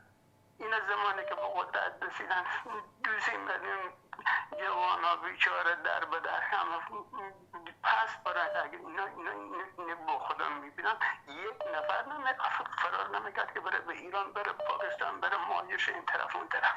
چون از اون اول رفتار از اینا رفتار ضد انسانی بود، ضد اسلامی بود و گفتار اینا ببینید مدارس تعطیل کردن خانم، یعنی برای این دکترانی که الان اینا برای چند سال دیگه تمام میشه دیگه، مگر دنبال دکتر خانم از کجا برن بیارن؟ این مردم بیچاره در بدر همینطوری ادامه داره. خدا من شر و بساط این جنایتکاران از روافض گرفته تا طالب تا صهیونیستا، تمام این جنایتکاران خدا انتظار از رهبران جنایتکار جهادی را فراموش نکنید، رهبران جنایتکار جهادی را فراموش نکنید، چون سبب اصلی همه بدبختی ها اونا هستن. اگر اونا با هم جور می آمدن، اگر حکمتیار و ربانی با هم جور می آمد، طالب از کجا پیدا می شد؟ جنایت کردن خدا تک تکشون رو به سزای اعمالشون برسونه. آمین. خدا انتقام این مظلومین از این جنایتکارا بگیره. آمین. سلام علیکم و رحمت علیکم السلام و رحمت الله و برکاته. و این یک نکته مهمی رو اشاره کردن. امروز دولت افغانستان، امارات اسلامی کجاست؟ اینکه سر مرز ایستاد بشید و در اونجا لیست بگیرید که چند نفر آمدن، به اونا آب و غذا بدید، که این که نشد کار. یک پاسپورت افغانستان رو وقتی که یک سرباز کثیف آخوندی میاد اون رو پاره میکنه، در همون لحظه باید سفیر ایران به وزارت خارجه استدعا بشه، اعتراض شدید اللهجه بهش بشه، قبول نکردن اخراجش بکنید سفیر. امروز سفارت ایران چرا در کابل باز است؟ آیا لایق امارات اسلامی نبود که جناب امیرخان متقی وزیر خارجه که سفیر ایران رو به وزارت خارجه بطلبه، 24 ساعت بهش وقت بده، سفارت ایران رو ببندید برن گمشن برن، چه نیاز است به اینها در افغانستان؟ وقتی که در کشوری که حیثیت یک شهروند برای حکومت مهم باشه این گونه برخورد صورت میگیره دیگه. در اونجا اقتصاد و تجارت و نمیدونم فلان و اینا هیچ چیز مطرح نیست. ببندید سفارتتون رو در ایران ببندید، سفارت اینها رو هم در کابل ببندید، اخراجش بکنید برن. یعنی سفیر افغانستان در امور داخلی افغانستان مداخله میکنه، هیچ کسی اعتراضی بهش نمیکنه. به پاسپورت افغانی وقتی در ایران توهین میشه یعنی به شخص وزیر خارجه افغانستان توهین شده، به شخص امیرالمومنین توهین شده، چون صاحب اصلی این پاسپورت شمایید. چرا باید سفارت ایران در کابل باز باشه؟ تجارتشون رو ببینید. اونها، شما تجارت ایران رو با افغانستان ببندید. ملت ما ملتی هستن که بابا جان در گوشه خانهش یک چیزی میخوره از گشنگی نمیمیره. 4-5 میلیون مهاجر ما در کمپ ها در پاکستان از گشنگی نمردن. ملت افغانستان در طول این 45 سال جنگی که در افغانستان صورت گرفت، 45 سال 12 روزش 1% در ایران صورت گرفت، در به در و خاک به سر به 4 طرف اینا سر مرز ترکیه نوبت نبود.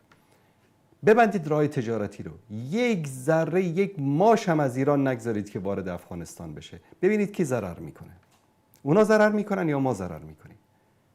فشار اقتصادی، فشار سیاسی، تنها این نیست که شما شعار بدید یا سر مرز برید لیست بگیرید دستتون که امروز چند نفر اومدن وارد افغانستان شدن. برخورد بکنید.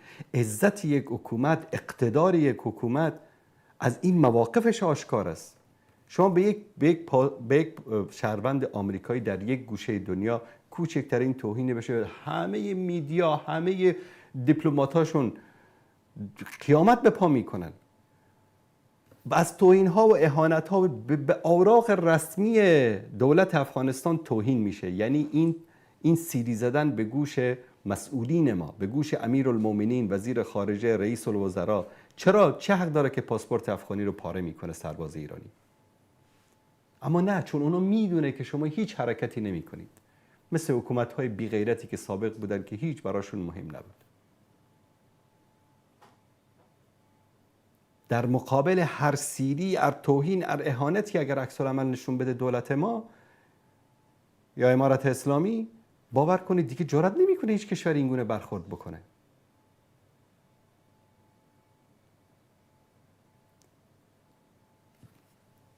یکی از بزرگترین اشتباهاتی که دولت مردان ما در افغانستان مرتکب شدن این است که آن وسایل فشاری رو که از اون میتونستن بر علیه حکومت آخوندی ایران استفاده بکنن، اونها رو از بین بردن در افغانستان. در همون سال اول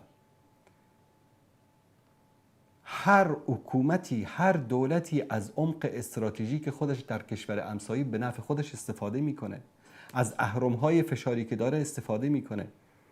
شما به اونها خیانت کردید، اونها رو فروختید، الان هم جزاشو ببینید.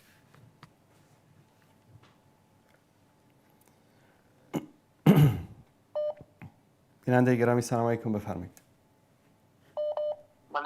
بله بفرمایید.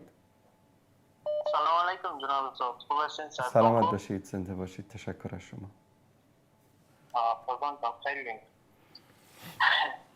جناب استاد، به منوال برنامه‌تان یک گفتنی خودم دارم، یک پیشنهاد. بفرمایید. اول شروع میکنم از پیشنهاد خود. انشالله من تفسیری هم داشتیم، بفرمایید ما میشه. پیشنهاد اول خصوصی است که منصفانه باید بگوییم که یک حکم کلی نمیشه. بگوییم همه ملت ایران این گونه است و آن گونه. سال بعضی از مردمای خوبی خودم داریم. دقیقاً. عوام بیچاره هستن، خصوصا به 40 سال 45 سالی حکومتی که حاکمیت میکنه دستانه جامعه را هم یک مدیریت کرده. درست. فقط سرشان و حکم مردم باشه و هر حکمی که حکومت بگه و عوام پیروی بکنه. درست. پیشنهاد من. درست. حالا گفتار خود دارم مثلا جان. بفرمایید. خب من می برنامه سیاسی یارم زیاد تحقیق میکردم، خصوصا چینل ها را نام نمیگیرم حال به او پرموشن نشه. میدیدم امی سیکولرها می آمدن داد از نژاد آریایی و نمیفهم تاجک و امثال هم میدادن. امروز میبینیم یک سری محکم برای اون مردم ها، جاسو تاجک تباری، جاسو نژاد آریایی، روز سر مرزها ناموز، عزت، همه چیز پامال است. یک نفر نیست صدا بلند شد تا به این حد این مردم بی غیرت و بی حیا و نمیفهم چی لفظی استفاده بکنم، به این حد این مردم بی عزت شدن، حتی جرأت اخلاقی ندارن برن مرز پرسان بکنن شما به چی روزگاری هستید. و اصلی محکم برای اون مردمایی هستن که چنفرگرایی میکنن، میگفتن که ما شیعه هستیم، ما نمیفهمیم فلانه هستیم فلانه هستیم. کجا سال امروز هم مردم؟ آیا شیعه افغانی با شیعه ایرانی فرق داشت؟ آیا مردمایی که در بازار چنداول و نمیفهمم سلام مراسم برگزار میکردن با مردمایی که در قم مراسم برگزار میکردن فرق داشت؟ آیا خون و با خون و فرق میکنه؟ از او سفید است و از او نمیفهم جگری رنگ است؟ همشون انسان است. کجاست جناب محترم حکومتی که رهبری ادعا داشت؟ پس میبینیم یک سری محکم برای اون مردم ها، خصوصا این رهبرای ما که از این آدرس و شهرت رسیدن و قدرت رسیدن، نامشان هم نمیگیرم از این خائنا و وطن فروشا. پروردگار امرشان معامله کنند، من بیزت هم شدن. استاد جان ما که این سرنوشت ما افغانا را میبینم بخصوص در این روزگار اینمی سلطی است که پروردگار سر بنی اسرائیل آورده بود و سر ما اومده شکنی کردیم. پروردگار از زیر انگلیس طاغوت انگلیس ما را نجات داد، ناشکری کردیم. از زیر کمونیست‌ها ما را نجات داد، ناشکری کردیم. از زیر فرعون‌ها و طاغوتی‌ها ما را نجات داد، باز ما ناشکری کردیم. این نتایجش.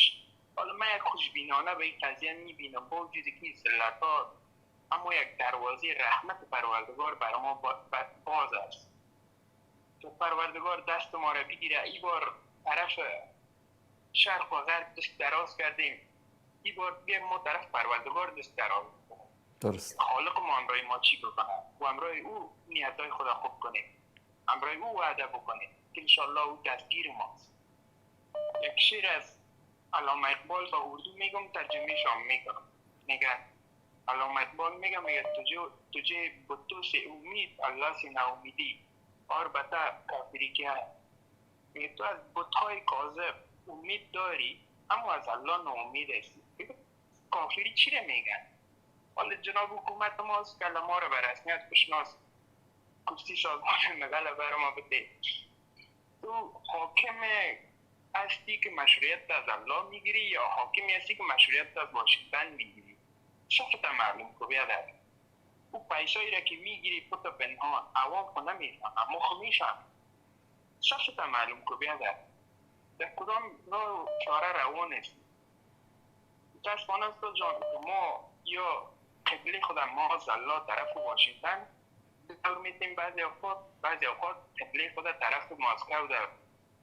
تا زمانی که ما طرف الله قبله ما دور نخوره اینمی سلط است، اینمی خواری است و متاسفانه یک شرایط بسیار تاریک و بدی بر سر ما تحریزی داره. میاین بجان ترکیه هم میاین، بجانی همسایگه ما میاین ایرانی ها، بجانی همسایگه که دیگه ما میاین بنام پاکستانی ها.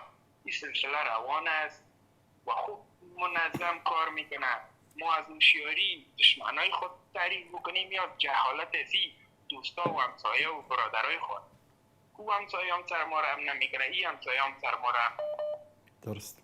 خیلی بینیم جناب انصاری چه برنامه تانه میبینیم. تشکر خانه آباد در پهلوی گفتارهای خودتونم پیشنهاده کم کردم، امیدوار هستم گستاخی نشه. سلامت باشید. معزز هستی جناب استاد. سلامت باشید. تشکر از شما برادر عزیز. الله متعال حفظتون کنه. تشکر. آرامیتون میخوایم از دعای خیرتان شما فراموش نکنید. شما در دعای ما جای دارید. الله متعال حفظتون کنه. الله نگهدار. بارک الله فیکم. الله یار نگهدار. السلام علیکم و رحمت الله. علیکم السلام و رحمت الله و برکاته. بیننده عزیز سلام علیکم، بفرمایید. چقدر میترسید؟ بیننده عزیز سلام علیکم، بفرمایید. الو. بله بفرمایید. السلام علیکم و رحمت الله و برکاته. علیکم السلام و رحمت الله و برکاته. سلامت باشین برادر انصاری.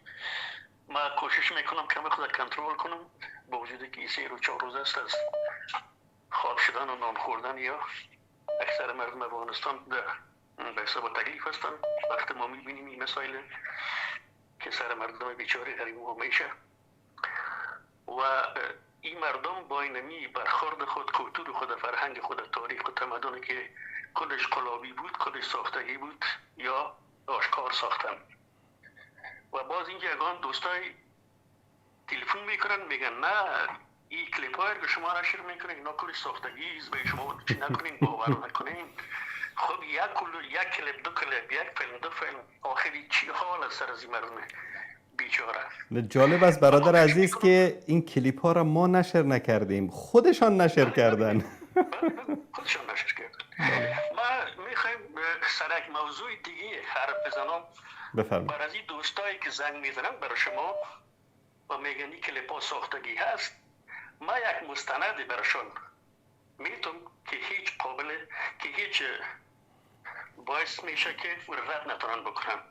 من فکر میکنم دکتر علاکویی را اکثر مردم ایران میشناسن. درست. فکر کنم شما میشناسین برادر. بله بله بله بله. بله. شما هم کلیپایی را ببینین. دکتر علاکویی اسرائیلی میگه که من با 3000 4000 فامیل ایرانی به تماس هستم، برای من زنگ میزن و برشان کمک میکنم. مردم ایران بشنوین، خب شما پرابلم شخصیتی دارین، شما پرابلم ناموسی دارین، شما برین کلیپ های الوکوی را گوش بکنین که سر خواهر، سر مادر، سر دختر کاکا، سر دختر ماما، سر از اونا در سن خرد، در سن 10 سالگی، 12 سالگی، 7 سالگی تعرض میشه و اونا حال هستن 30 سال، 35 سال، 40 سال. اونا کلشون پرابلم روانی دارن، اونا شب خواب ندارن، اونا خوراکشون درست نیست. پس این بزرگترین سند است برای مردمی که داد از فرهنگ، کلتور و تمدن میزنن. و اینال امی آخر گپ می است که زمانی که یک مردم یا کلتور به ناموس خود احترام نکنن، پس بچار مردم بیچاره که دو کشور به صد قسم پرابلم آمدن و زحمت میکشن و از زحمات خود پول پیدا کردن، زندگی کردن، دیگه ما دیگه فکر نکنیم ما از پیش مردم از یا یک گله بکنیم که چرا شما سر مردم ما سر خارجی رقم برخورد کردیم. مزاقگر نمیدونم برای واقعا جای تأسف است. و ما داخل یک گپ میزنم برای او کسایی که خود رهبر میگرفتن در افغانستان و زندگی خود جور کردن، فعلا در خارج هستن، به صدها میلیون دلار انتقال دادن. کل بگم میشناسیشان از این 20 سال، 30 سال، 40 سال آخر. من از اونا خواهش میکنم که شرایط بسیار خراب است، برای مردمتون کمک کنید. شب روزتان بخیر. سلامت باشید. تشکر شما. اینا اگر غیرت می داشتن که به مردم، به فکر مردم می بودن، با مال مردم، با دارایی مردم، امروز در فکر عیش و نوش در خارج نمی بودن. برادر عزیز، اما شاعر میگه که من از بیگانگان هرگز ننالم که با من عرچه کردین آشنا کرده. بیننده عزیز سلام علیکم، بفرمایید. سلام علیکم استاد انصاری صاحب بزرگوار، صدای ما دارین؟ بله بفرمایید برادر عزیز. سلام با شما استاد، به بیننده‌تان. استاد یک جان تشکر از همدردی شما، از همدلی شما، از شبکه ندای حق، از شبکه محترم نور، از شما تشکری میکنم استاد عزیز بابت برنامه عظیم شما. استاد عزیز شما یاد کردین که خوب یک موضوع خوب یاد کردین که مثلا اجناس ایرانی در افغانستان نره. این تقریبا 20 سال پیش افغانستان از جنگ‌های داخلی خلاص شده بود، ولی معلوم‌دار است که جنگ هیچ چیز جور نمیماند. تمام کارخانه‌ها و خاکستر یکسان شده بود. حتی یک کارخانه وجود نداشت که کاغذ توالت بسازه. هم 20 سال پیش میرم. بله. ولی با مرور زمان دیدن نه که امریکایی آمده باشه جور کرده باشه، یا مثلا حکومت مفسده که گذشته بود تو جور کرده باشه، نه ایره مردم جور کرد استاد. تمام کارخانه ها جور شد. فقط بکنون از ایران هیچ چیز نمی استاد. فقط یک چیز میانه. من خودم در افغانستان مکتب خواندیم، در اونجا متولد شدیم، در اونجا دانشگاه رفتیم استاد. کل عمرم در اونجا تیر شده. حالا به اساس گزندای روزگار مهاجر شدیم، ولی همه عمر ما در اونجا گذشته استاد. فقط از ایران اینمی قیماق میه، پنیر میه، از او چپسکا و ساجق و از او پفکا و یک بسکیت، چیزی دیگه نمیه استاد عزیز. فقط اینمی مردم خواهشمند هستن که اینمی چیزها را دیگه نخریم. دکاندار کس بگیرش پرتش در کثافت دانی در 500 افغانی 600 افغانی تو نه پاچا میشی نه به زمین میپری. درست. دیگه استاد عزیز سلامت باشی. من یک سوال میتونم از شما پرسان کنم؟ بفرمایید.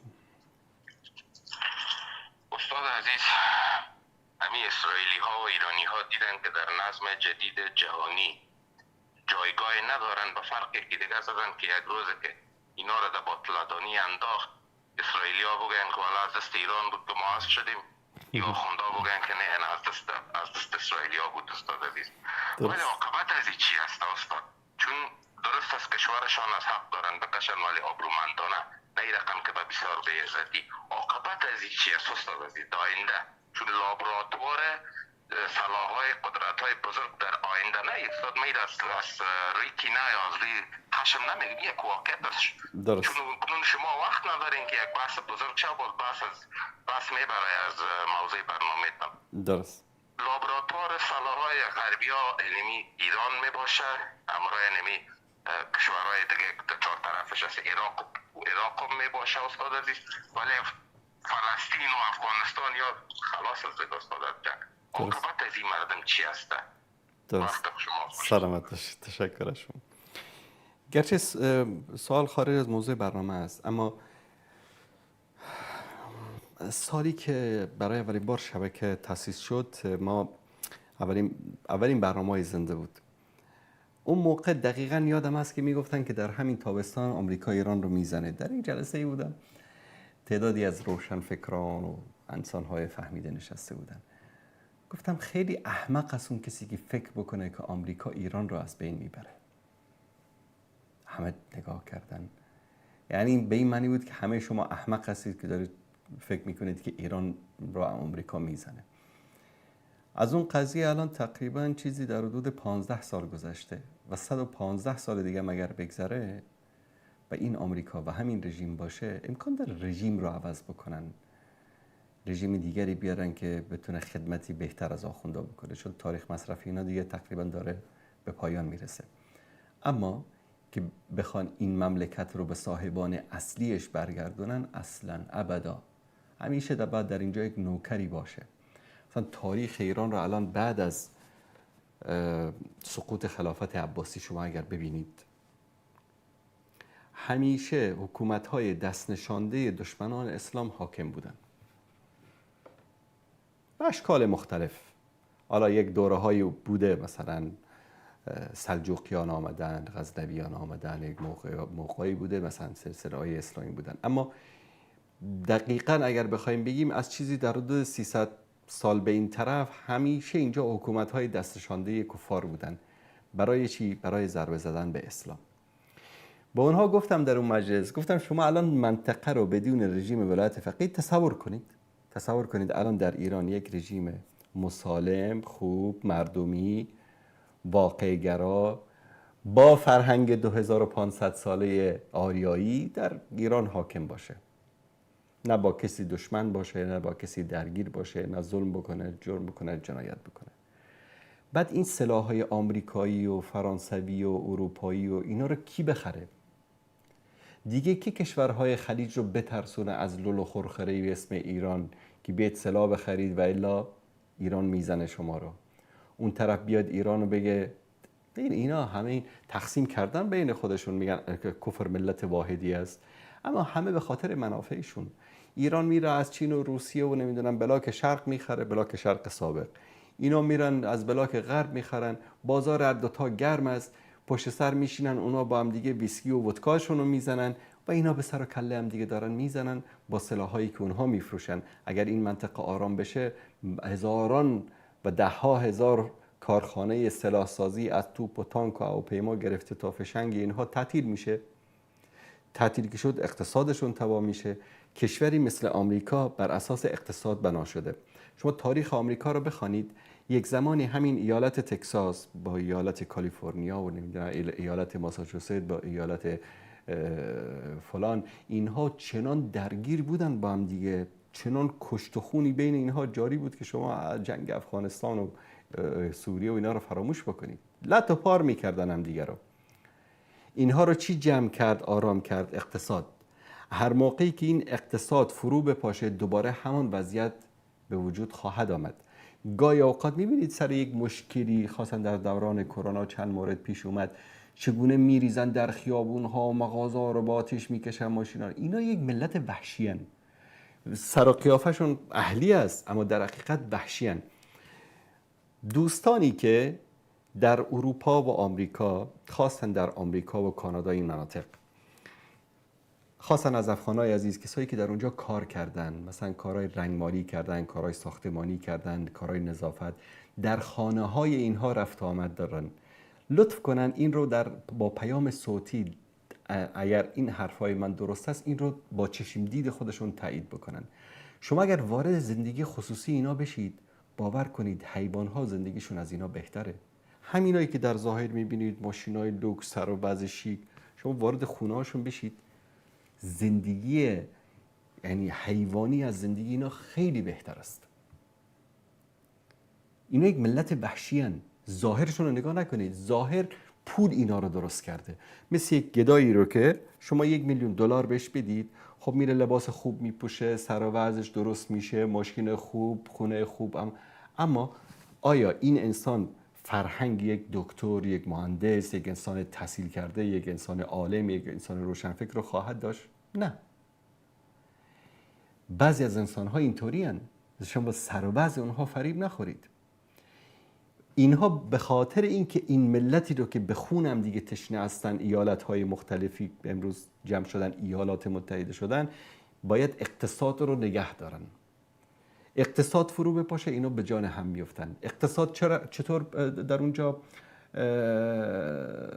ثابت نگه داشته میشه یا که حفظ میشه؟ نفت ارزان از کشورهای عربی بخرن، سلاحاشون رو به اونا بفروشن، این طرف جنگ‌های به اصطلاح زرگری را بندازن در خاورمیانه و در آسیا و در اینجا، ملت‌ها رو به جان هم دیگه بیاندازن، هر کس باید از اینا بره بعد سلاح بخره. خلاصه این وضعیتی است که اینا خودشون درست کردن و هر کسی که فکر میکنه که این رژیم رو خاصتا با این ایدئولوژی رافضی و با این دید و با این منش یک روز آمریکا میاد، اسرائیل میاد اینا رو از بین میبره، خواب است و خیال است و محال، امکان نداره. شما تصور کنید در 12 روز جنگ اسرائیل یک موشک میزنه در غزه، 100 نفر کشته میشه، 200 نفر کشته میشه. اینها این همه موشک پرانی کردن، تعداد کشته‌های دو طرف به 100 تام نمیرسه. جنگم 12 روز دوام کرده. چرا میدونید؟ از زبان آیت الله، میبخشید، حضرت آیت الله العظما دونالد ترامپ. بشنوید که چی میگه. happened with me. I had Iran in check. Do you know, we hit them very hard for something that they did, and they had to hit back. They feel they have to do that, and I understand that.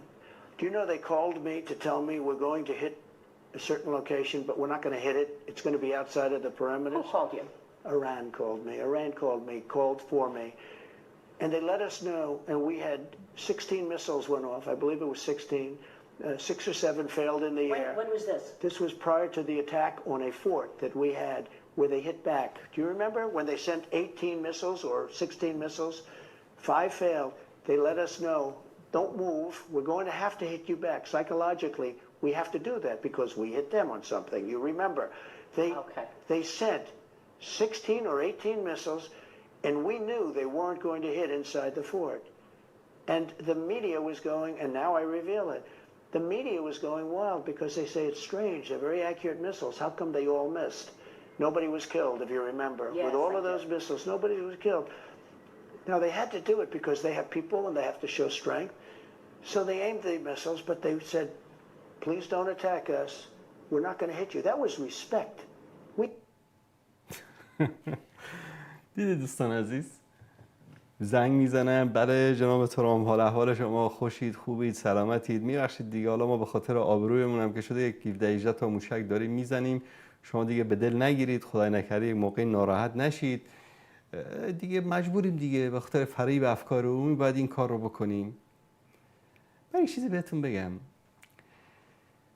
ایران رو، این حکومت رو خدا زد.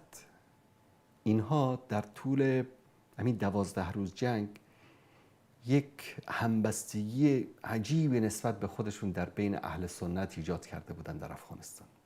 حتی علمای ما، دعوتگران ما، روشنفکران ما، هرچی میگفتی نه، شما میگفت هرچی بگید بازم ایران است. با این کارشون زدن، همه را از دست دادن. باور کنید از یک طرف انسان ناراحت میشه، از یک طرف سبحان الله، الله متعال در قرآن کریم لا تحسبوا شر لكم بل هو خیر لكم، فکر نکنید اینا شر است برای شما، اینا خیر است برای شما، والله که خیر است. از یک طرف همینایی که متاثر بودن روزانه دارن پیام میفرستن، همونایی که زیر کلیپ های ما به ما فحش ناموسی میدادن، توهین میکردن. و این از بزرگواری یک انسان است، این از شرافت یک انسان است که بیاد اشتباهش اعتراف بکنه. دارن پیام میدن که ما اشتباه کردیم، غلط کردیم، بد کردیم، شما حرفتون درست بود، ما اینها رو نشناخته بودیم. کی؟ بعد از اینکه آقا برادر من، خواهر من، دوست من، قوم من، خیش من مورد توهین و اهانت قرار بگیره، بعد من بیام متوجه بشم که نه طرف خوب است یا بد است.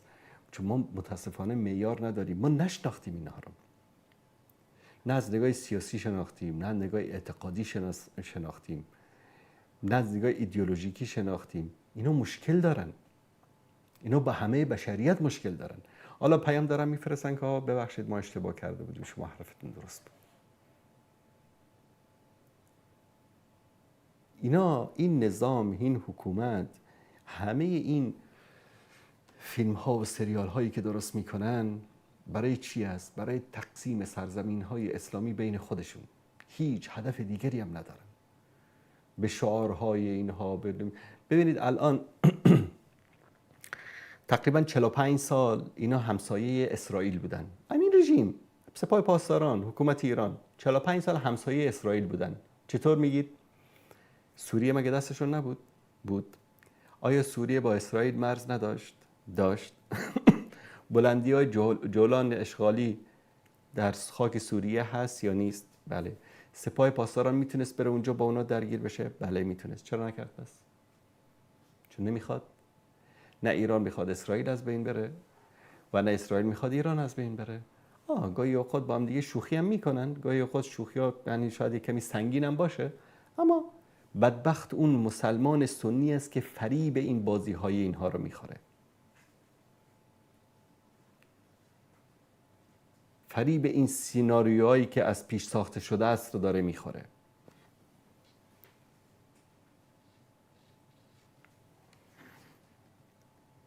من یک موضوع دیگری هم هست اینجا خدمت شما عزیزان میخوام در این برنامه بیان بکنم.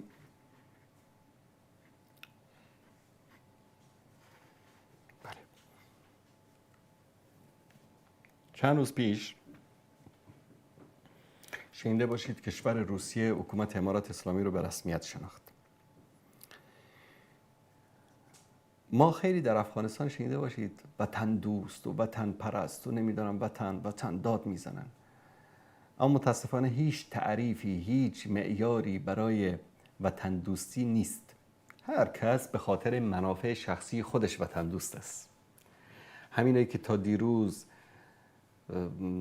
پادشاه امپراتور شمال و عیار خراسان و فلان و اولین ضربه‌ای که آمد الفرار، سر کلش از دبی در آمد. همه این وطن پرستایی که بودن.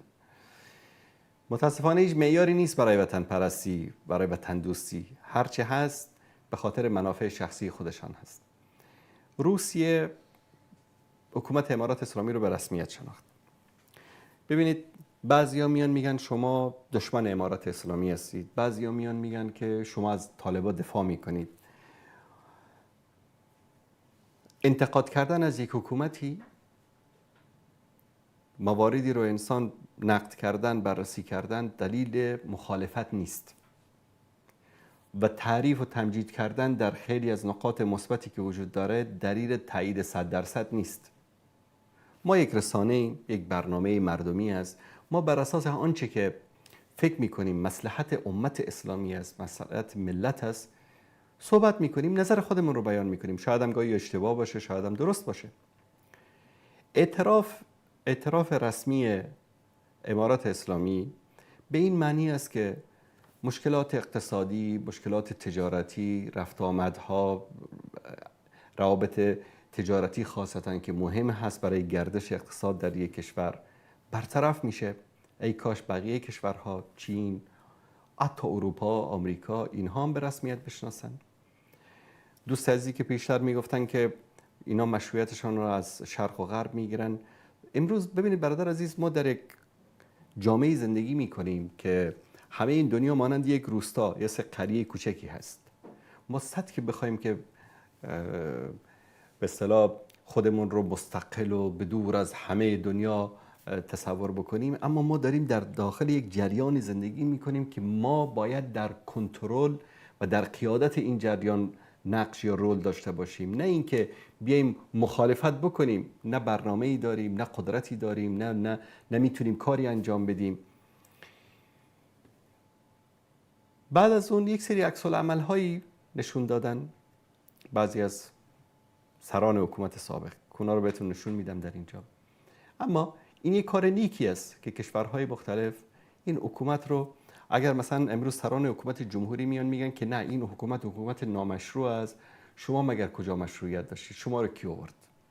شما رو اشغالگرا آوردن، حکومت براتون درست کردن، یا قبل از اونا همون تنظیم‌های جهادی که میگن که طالبان رو پاکستان و ISI کمک میکنه، شما رو کی کمک میکرد؟ جبرئیل و اسرافیل که از آسمان کمک نمیکرد، شما رو ISI جنرال امیدگل و امینا کمک میکردن، ضیاءالحق رحمت الله علیه کمک میکرد، حکومت پاکستان کمک میکرد، حتی CIA و استخبارات جهانی هم به خاطر که جلوی نفوذ کمونیست‌ها رو بگیرن به شما کمک میکردن. مشکل بزرگ این بود که نه رهبران جهادی ما، نه سازمان‌های جهادی ما، نه حکومت‌هایی که آمدن هیچ کدام برنامه و هیچ پلانی نداشتن، هیچ خط مشی نداشتن برای ملت، برای کشور، و همیشه محتاج به بیگانه بودن. اما امروز با همه مشکلات و سختی هایی که وجود دارد و با همه انتقادات تندی که ما داریم از امارت اسلامی به خاطر بعضی سیاست ها، از جمله قضیه منع تعلیم بنات یا دختران در افغانستان، این یکی از مشکلات اساسی است که وجود داره و این باید حل بشه.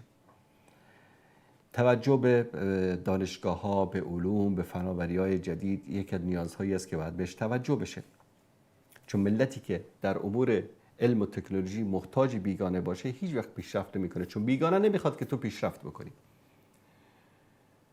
من یک حرفی زده بودم سالی که کابل رو گرفتن، تقریبا 3-4 سال پیش. گفتم که امروز در افغانستان اینایی که آمدن حکومت کردن، فعلا ما ظاهرشون رو داریم میبینیم. بگذاریم یک فرصتی بهشون بدیم.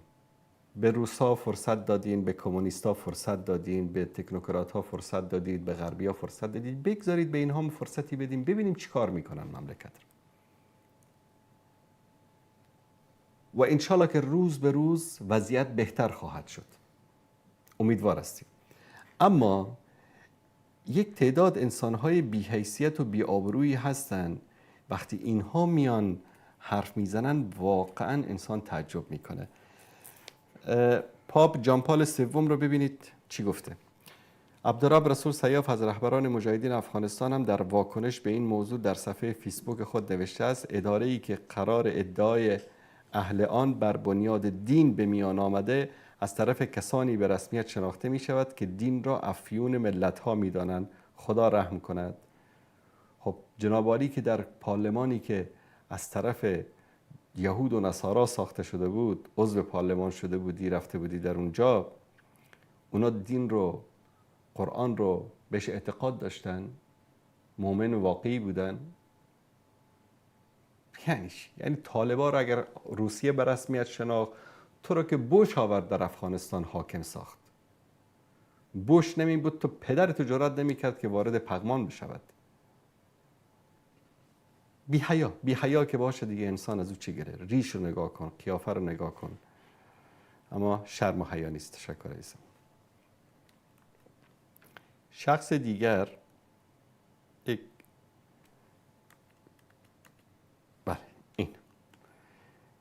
میگن در فارسی میگن شتر در خواب بیند پنبه دانه. این گوساله سامری چی گفته؟ امرالله صالح میگه که طالبان سرنگون و افغانستان احیا خواهد شد. او اطمینان داد که پرچم ملی افغانستان برافراشته خواهد شد. آقای صالح با تاکید بر اینکه افغانستان یک پرچم دارد نوشت: لنگوته طالب هرگز جای پرچم ملی را نخواهد گرفت. بابا یک نیست در کنار این احمق لوده بی سواد که وقت ابن تیمیه رو ابن تیمه گفته بود، این معاون همون رئیس جمهوری که گفته بود که در روز محرم پیام داده بود، گفته بود که امام حسین نواسه خدا، چون زنش مسیحی است، عیسی رو پسر خدا میدانه، فکر کرده بود امام حسین نواسه خداست، نوه خداست. یکی نیست به این گوساله سامری بگه که پرچم سفید پرچم رسول الله صلی الله علیه و سلم است.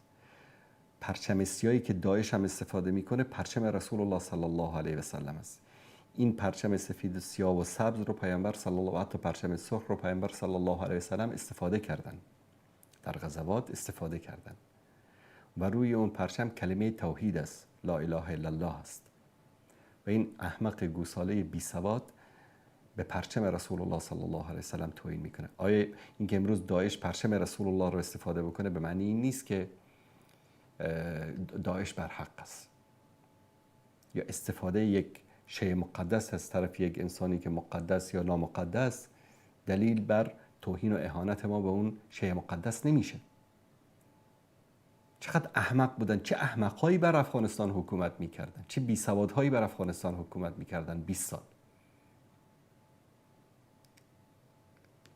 تو اگر انقدر غیرت داشتی تو میماندی با یک اردو، با یک ارتش 150,000 نفری، با پلیس ملی، با اون همه وزارتخانه ها، قطعه 01 و 02 و 010، با اون همه امکاناتی که غرب برایت میسر کرد، تو روز شب اول شلوارتو خیس کردی فرار کردی با پنجشیر، از اونجا معلوم نیست از کدام سوراخی فرار کردی به خارج از افغانستان. عالی تو آمدی به پرچم رسول الله صلی الله علیه و سلم توهین میکنی؟ یعنی این گونه احمق‌ها اگر بیان امروز در افغانستان دوباره حاکم شوند، سرنوشت ما چه خواهد شد؟ با اعلان رسمی به رسمیت شناختن طالبان از سوی دولت روسیه در روز پنجشنبه، پرچم جمهوری اسلامی افغانستان از ساختمان سفارت افغانستان مسکو پایین کشیده شد و پرچم طالبان به جهان افراشته شد. امروز ساله با انتشار تصویر از پرچم ملی افغانستان در اکس خود نوشت لنگوته طالب هرگز جای پرچم ملی را نخواهد گرفت. هرگز عمر دستایش همیشه کوتاه. عمر دستایش همیشه کوتاه است. این جاسوس CIA، نوکر آمریکا، غلام بوش، این آمده اینجا به پرچم رسول الله صلی الله علیه و سلم توهین میکنه. این احمق‌ها اینا یک وقت در افغانستان حاکم بودن. تشکر دوستان عزیز. خب عزیزان، یک موضوع پایانی رو هم در اینجا من خدمت شما خیلی مختصر میخوام بیان بکنم. یک بیننده عزیزی با اصرار نوشته بودن که چرا 1.5 میلیارد مسلمان یا 2 میلیارد مسلمانی که هستند با این همه کشورهای اسلامی چرا در مقابل اسرائیل ضعیف هستند؟ خیلی مختصر میخوام به این موضوع پاسخ بدم. ببینید دوست عزیز، امت اسلامی دین ما یک دین کامل است، دین شامل است، دینی است که همه جوانب زندگی رو دین ما در بر میگیره. هر موقعی که دین به صورت کامل و شامل در جامعه پیاده نشه، اون موقع یک طرف قضیه میلنگه یا اطراف دیگری از قضیه میلنگه. اون وقت ما نمیتوانیم یک نظام کامل و شامل و درست اسلامی داشته باشیم. امت اسلامی خواستن بعد از موج بیداری اسلامی، یعنی از دهه 60 به این طرف، میتوانیم بگیم که ما مسلمان ها در برخورد نظامی، در مقاومت یا به اصطلاح در جهاد پیروز بودیم، تقریبا پیروز بودیم.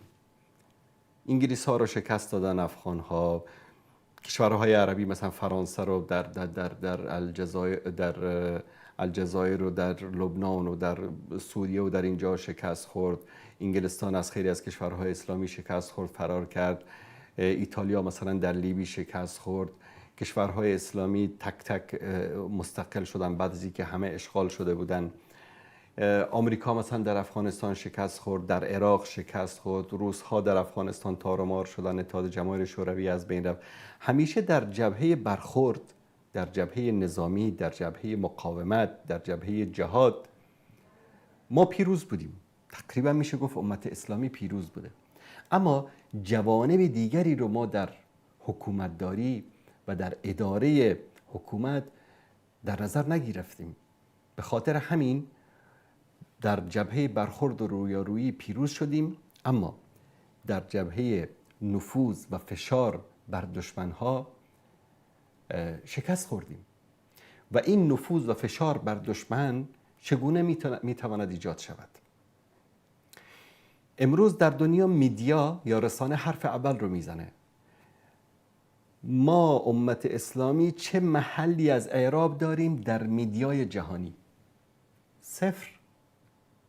امروز حرف اول رو BBC میزنه، صدای آمریکا میزنه، CNN میزنه، رسانه هالیوود میزنه، بالیوود میزنه، میدیای غرب میزنه، میدیایی که در دست 5 خانواده یهودی است میزنه. ما چه نفوذی یا چه میدیایی داریم که بتوانیم از او به عنوان آلت فشار و نفوذ در بین دشمن استفاده بکنیم.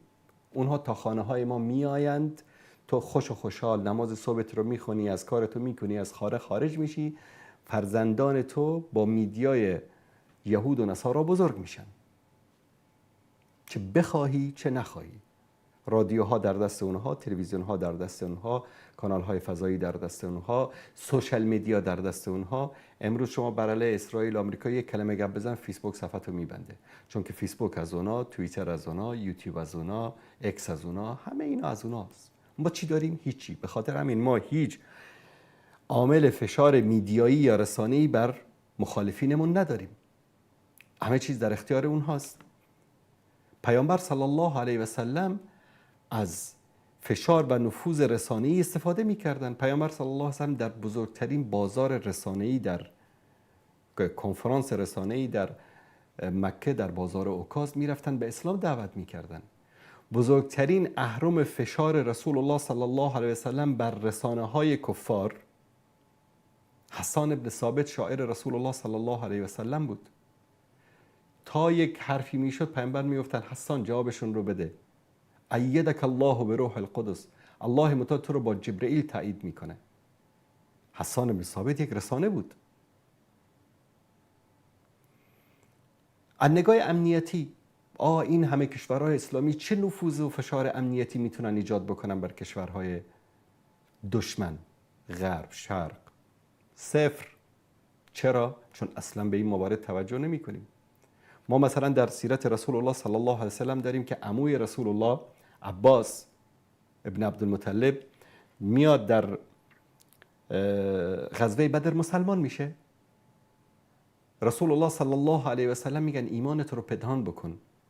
ببینید چند سال، بیش از 10 سال یا 12 سال عباس در مکه مسلمان زندگی میکرد و اطلاعات برای رسول الله صلی الله علیه و سلم میفرستاد. نفوذ امنیتی. یا در غزوه احزاب، غزوه خندق معروف، مدینه محاصره شد، خندق کندن، 10,000 نیرو از 4 طرف جمع شدن، یهود از یک طرف، مشرکین از یک طرف، بر علیه رسول الله. یهود بنی قریظه هم خیانت کردن، یعنی شمال مدینه یهود بودن، جنوب مدینه اینا اومدن، خلاصه وضع خراب شد و نزدیک بود که کلا حکومت اسلامی فرو بپاشه، پیامبر صلی الله علیه و سلم شهید بشه، هیچ کس نمونه. در اینجا یک عامل نفوذی، شما سیرت رو گاهی اوقات، ما سیرت رو باید در نگاه اقتصادی، امنیتی، اجتماعی، سیاسی، نظامی، از همه نگاه ها باید بخوانیم. همیشه از جانب مظلوم، آی کشتن، آی پیامبر سرش خون شد، آی صحابه اینطوری شدن، اینا رو به ما گفتن. اینا رو نگفتن، چون که اینا رو اگر میگفتن ملت بیدار میشد. نباید ملت بیدار بشه. تو برو در اون مسجد همون چیزا رو بگو، چون پیامبر به سرش هم اگر میزدن صداش در نمیومد. هرگز اینطوری نبود.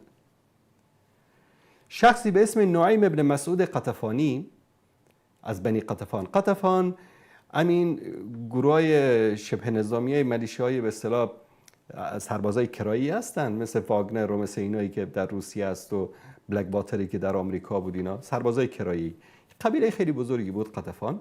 هزاران نفر از نیروهای اینها به خاطر در هوس اینکه مدینه رو اشغال میکنیم، خرمای مدینه به ما میرسه، اینا اومده بودن با مشرکین یک جا شده بودن. از یک طرف یهود خیانت کردن، قراردادشون رو با پیامبر صلی الله علیه و سلم شکستن و از پشت میخواستن به مدینه حمله کنن. از این طرف هم مشرکین اومدن، در بین یک منگنه مدینه قرار گرفته بود، لحظه امکان داشت خورد بشه. شخصی به اسم نعیم ابن مسعود قطفانی، این اومد در این موقع این مسلمان شد یا مسلمان بود. این اومد چیکار کرد؟ این اومد گفت یا رسول الله، از این ایمان من کسی تا هنوز خبر نداره، بگذارید به من اجازه بدید که من یک کاری بکنم که این اتحادی که بر علیه مدینه شده این رو از بین ببرم. رفت پیش یهود، گفت که شما منو میشناسید؟ گفت نعیم ما تو رو میشناسیم، تو فلانی سید قومت هستی فلان. گفت بابا اینایی که اومدن مشرکین رو، گفت اینایی که اومدن قریشیایی که اومدن اینا پسرعموهای محمد هستن، الان فردا باش صلح میکنن، میان شما رو پدرتون رو در میارن. حواستون باشه که اونها دارن آمادگی میگیرن که با محمد صلح بکنن. از اون طرف رفت پیش مشرکین، پیش ابو سفیان، سرکرده مشرکین بود در اون موقع، گفت ابو سفیان منو میشه بله تو نعیم هستی، تو سید قومت هستی فلان فلان. و ببین این یهودیا تاریخشون تاریخ غدر و خیانت است. خلاصه اینها خیانت میکنن به تو، اینا هم پیمانان محمد هستن، باش قرارداد امضا کرده بودن، قبلا صلح کرده بودن باش، اینا میان دوباره با محمد یکی میشن، شما رو خلاصه پدرتون رو در میارن. بعد یک نشانه هم در بین اینا قرار داده بود که تو پیام بفرست به اونا که بگو 10 تا از زناتون رو گرو بگذارید پیش ما تا جنگ تموم شده برنگردونیم و عکسش از اونا. خلاصه وقتی که مشرکین پیام فرستادن که 10 تا از زنهای یهود رو به اصطلاح به ما گرو بدید که شما خیانت نکنید و اینا هم نفر فرستادن که فهمیدن که نه والله مسعود داره راست میگه، اینا نیت بدی دارن. خلاصه این اتحاد بین یهود و مشرکین شکسته شد و مدینه از یک محاصره منگنه‌ای سخت نجات پیدا کرد و این اثر یک شخص نفوذی رسول الله صلی الله علیه و سلم در بین کفار بود. ما امت اسلامی از نفوذ استخباراتی و امنیتی چی داریم؟ صفر. اقتصاد، راه‌های اقتصادی مشرکین به دست مسلمان ها بود. غزوه بدر اثر به خاطر بستن یک شاهراه اقتصادی به مشرکین بود. صلح حدیبیه سببش چی بود؟ که شاهراه اقتصاد مکه رو مسلمان ها در دست داشتن، به خاطر همین مشرکین آمدن قراردادی رو که در ظاهر ذلت مسلمان ها بود لغو کردن، تازه به مسلمان ها امتیاز هم دادن. به خاطر چی؟ به خاطر که شارع اقتصاد مکه در دست مسلمان ها بود. یعنی چی؟ نفوذ اقتصادی، فشار اقتصادی. ما کجا داریم فشار اقتصادی؟ نفت ما داریم، گاز ما داریم، معدن ما داریم، همه مفت دارن اونا میبرن. ما هیچ وقت از اینا نمیتونیم به عنوان یک ابزار فشار بر دشمنانمون استفاده بکنیم.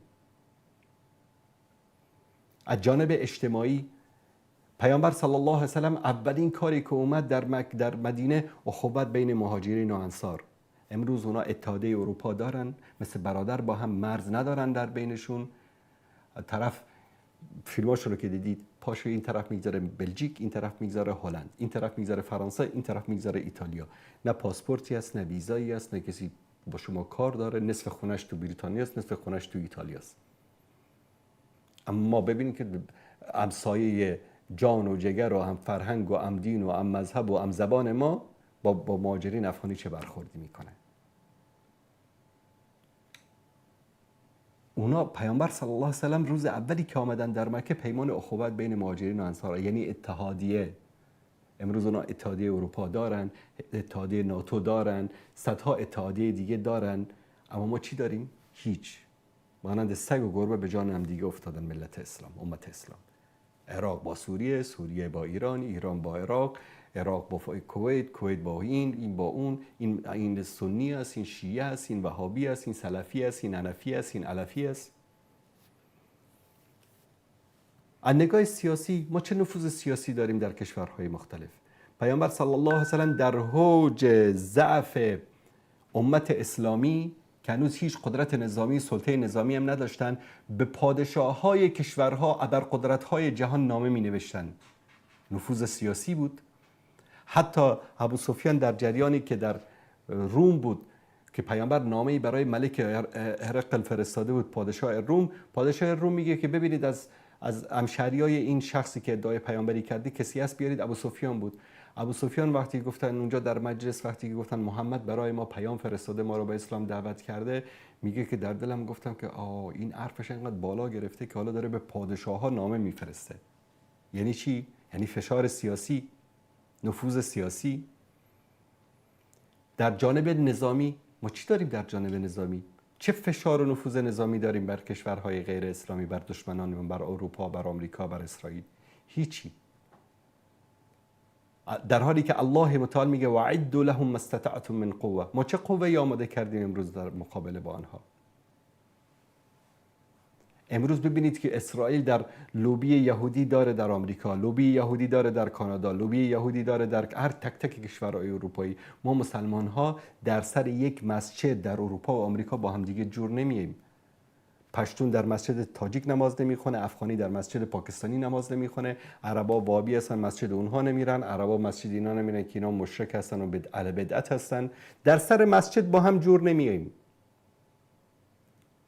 فردا اگر برای یک کشور اسلامی یک حمله صورت بگیره، آیا ما میتونیم یک لوبی آماده بکنیم که از نگاه سیاسی بتونیم در صاحبان قرار، صاحبان رأی، صاحبان قدرت در اونجا بر اونها بتونیم فشار وارد بکنیم؟ نه، هیچ، صفر.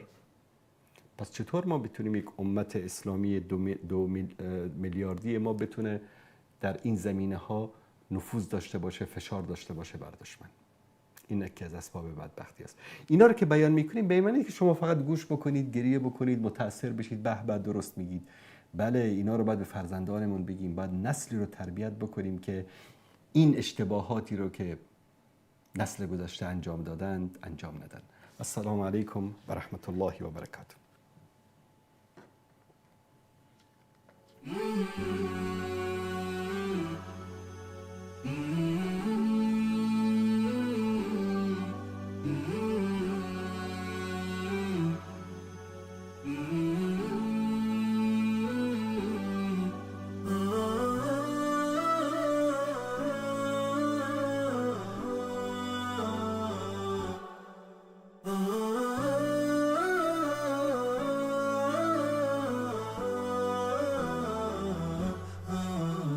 نداء الحق صوت قد شجاني وبلغني الحقيقة والأماني وكان لي السبيل إلى المعالي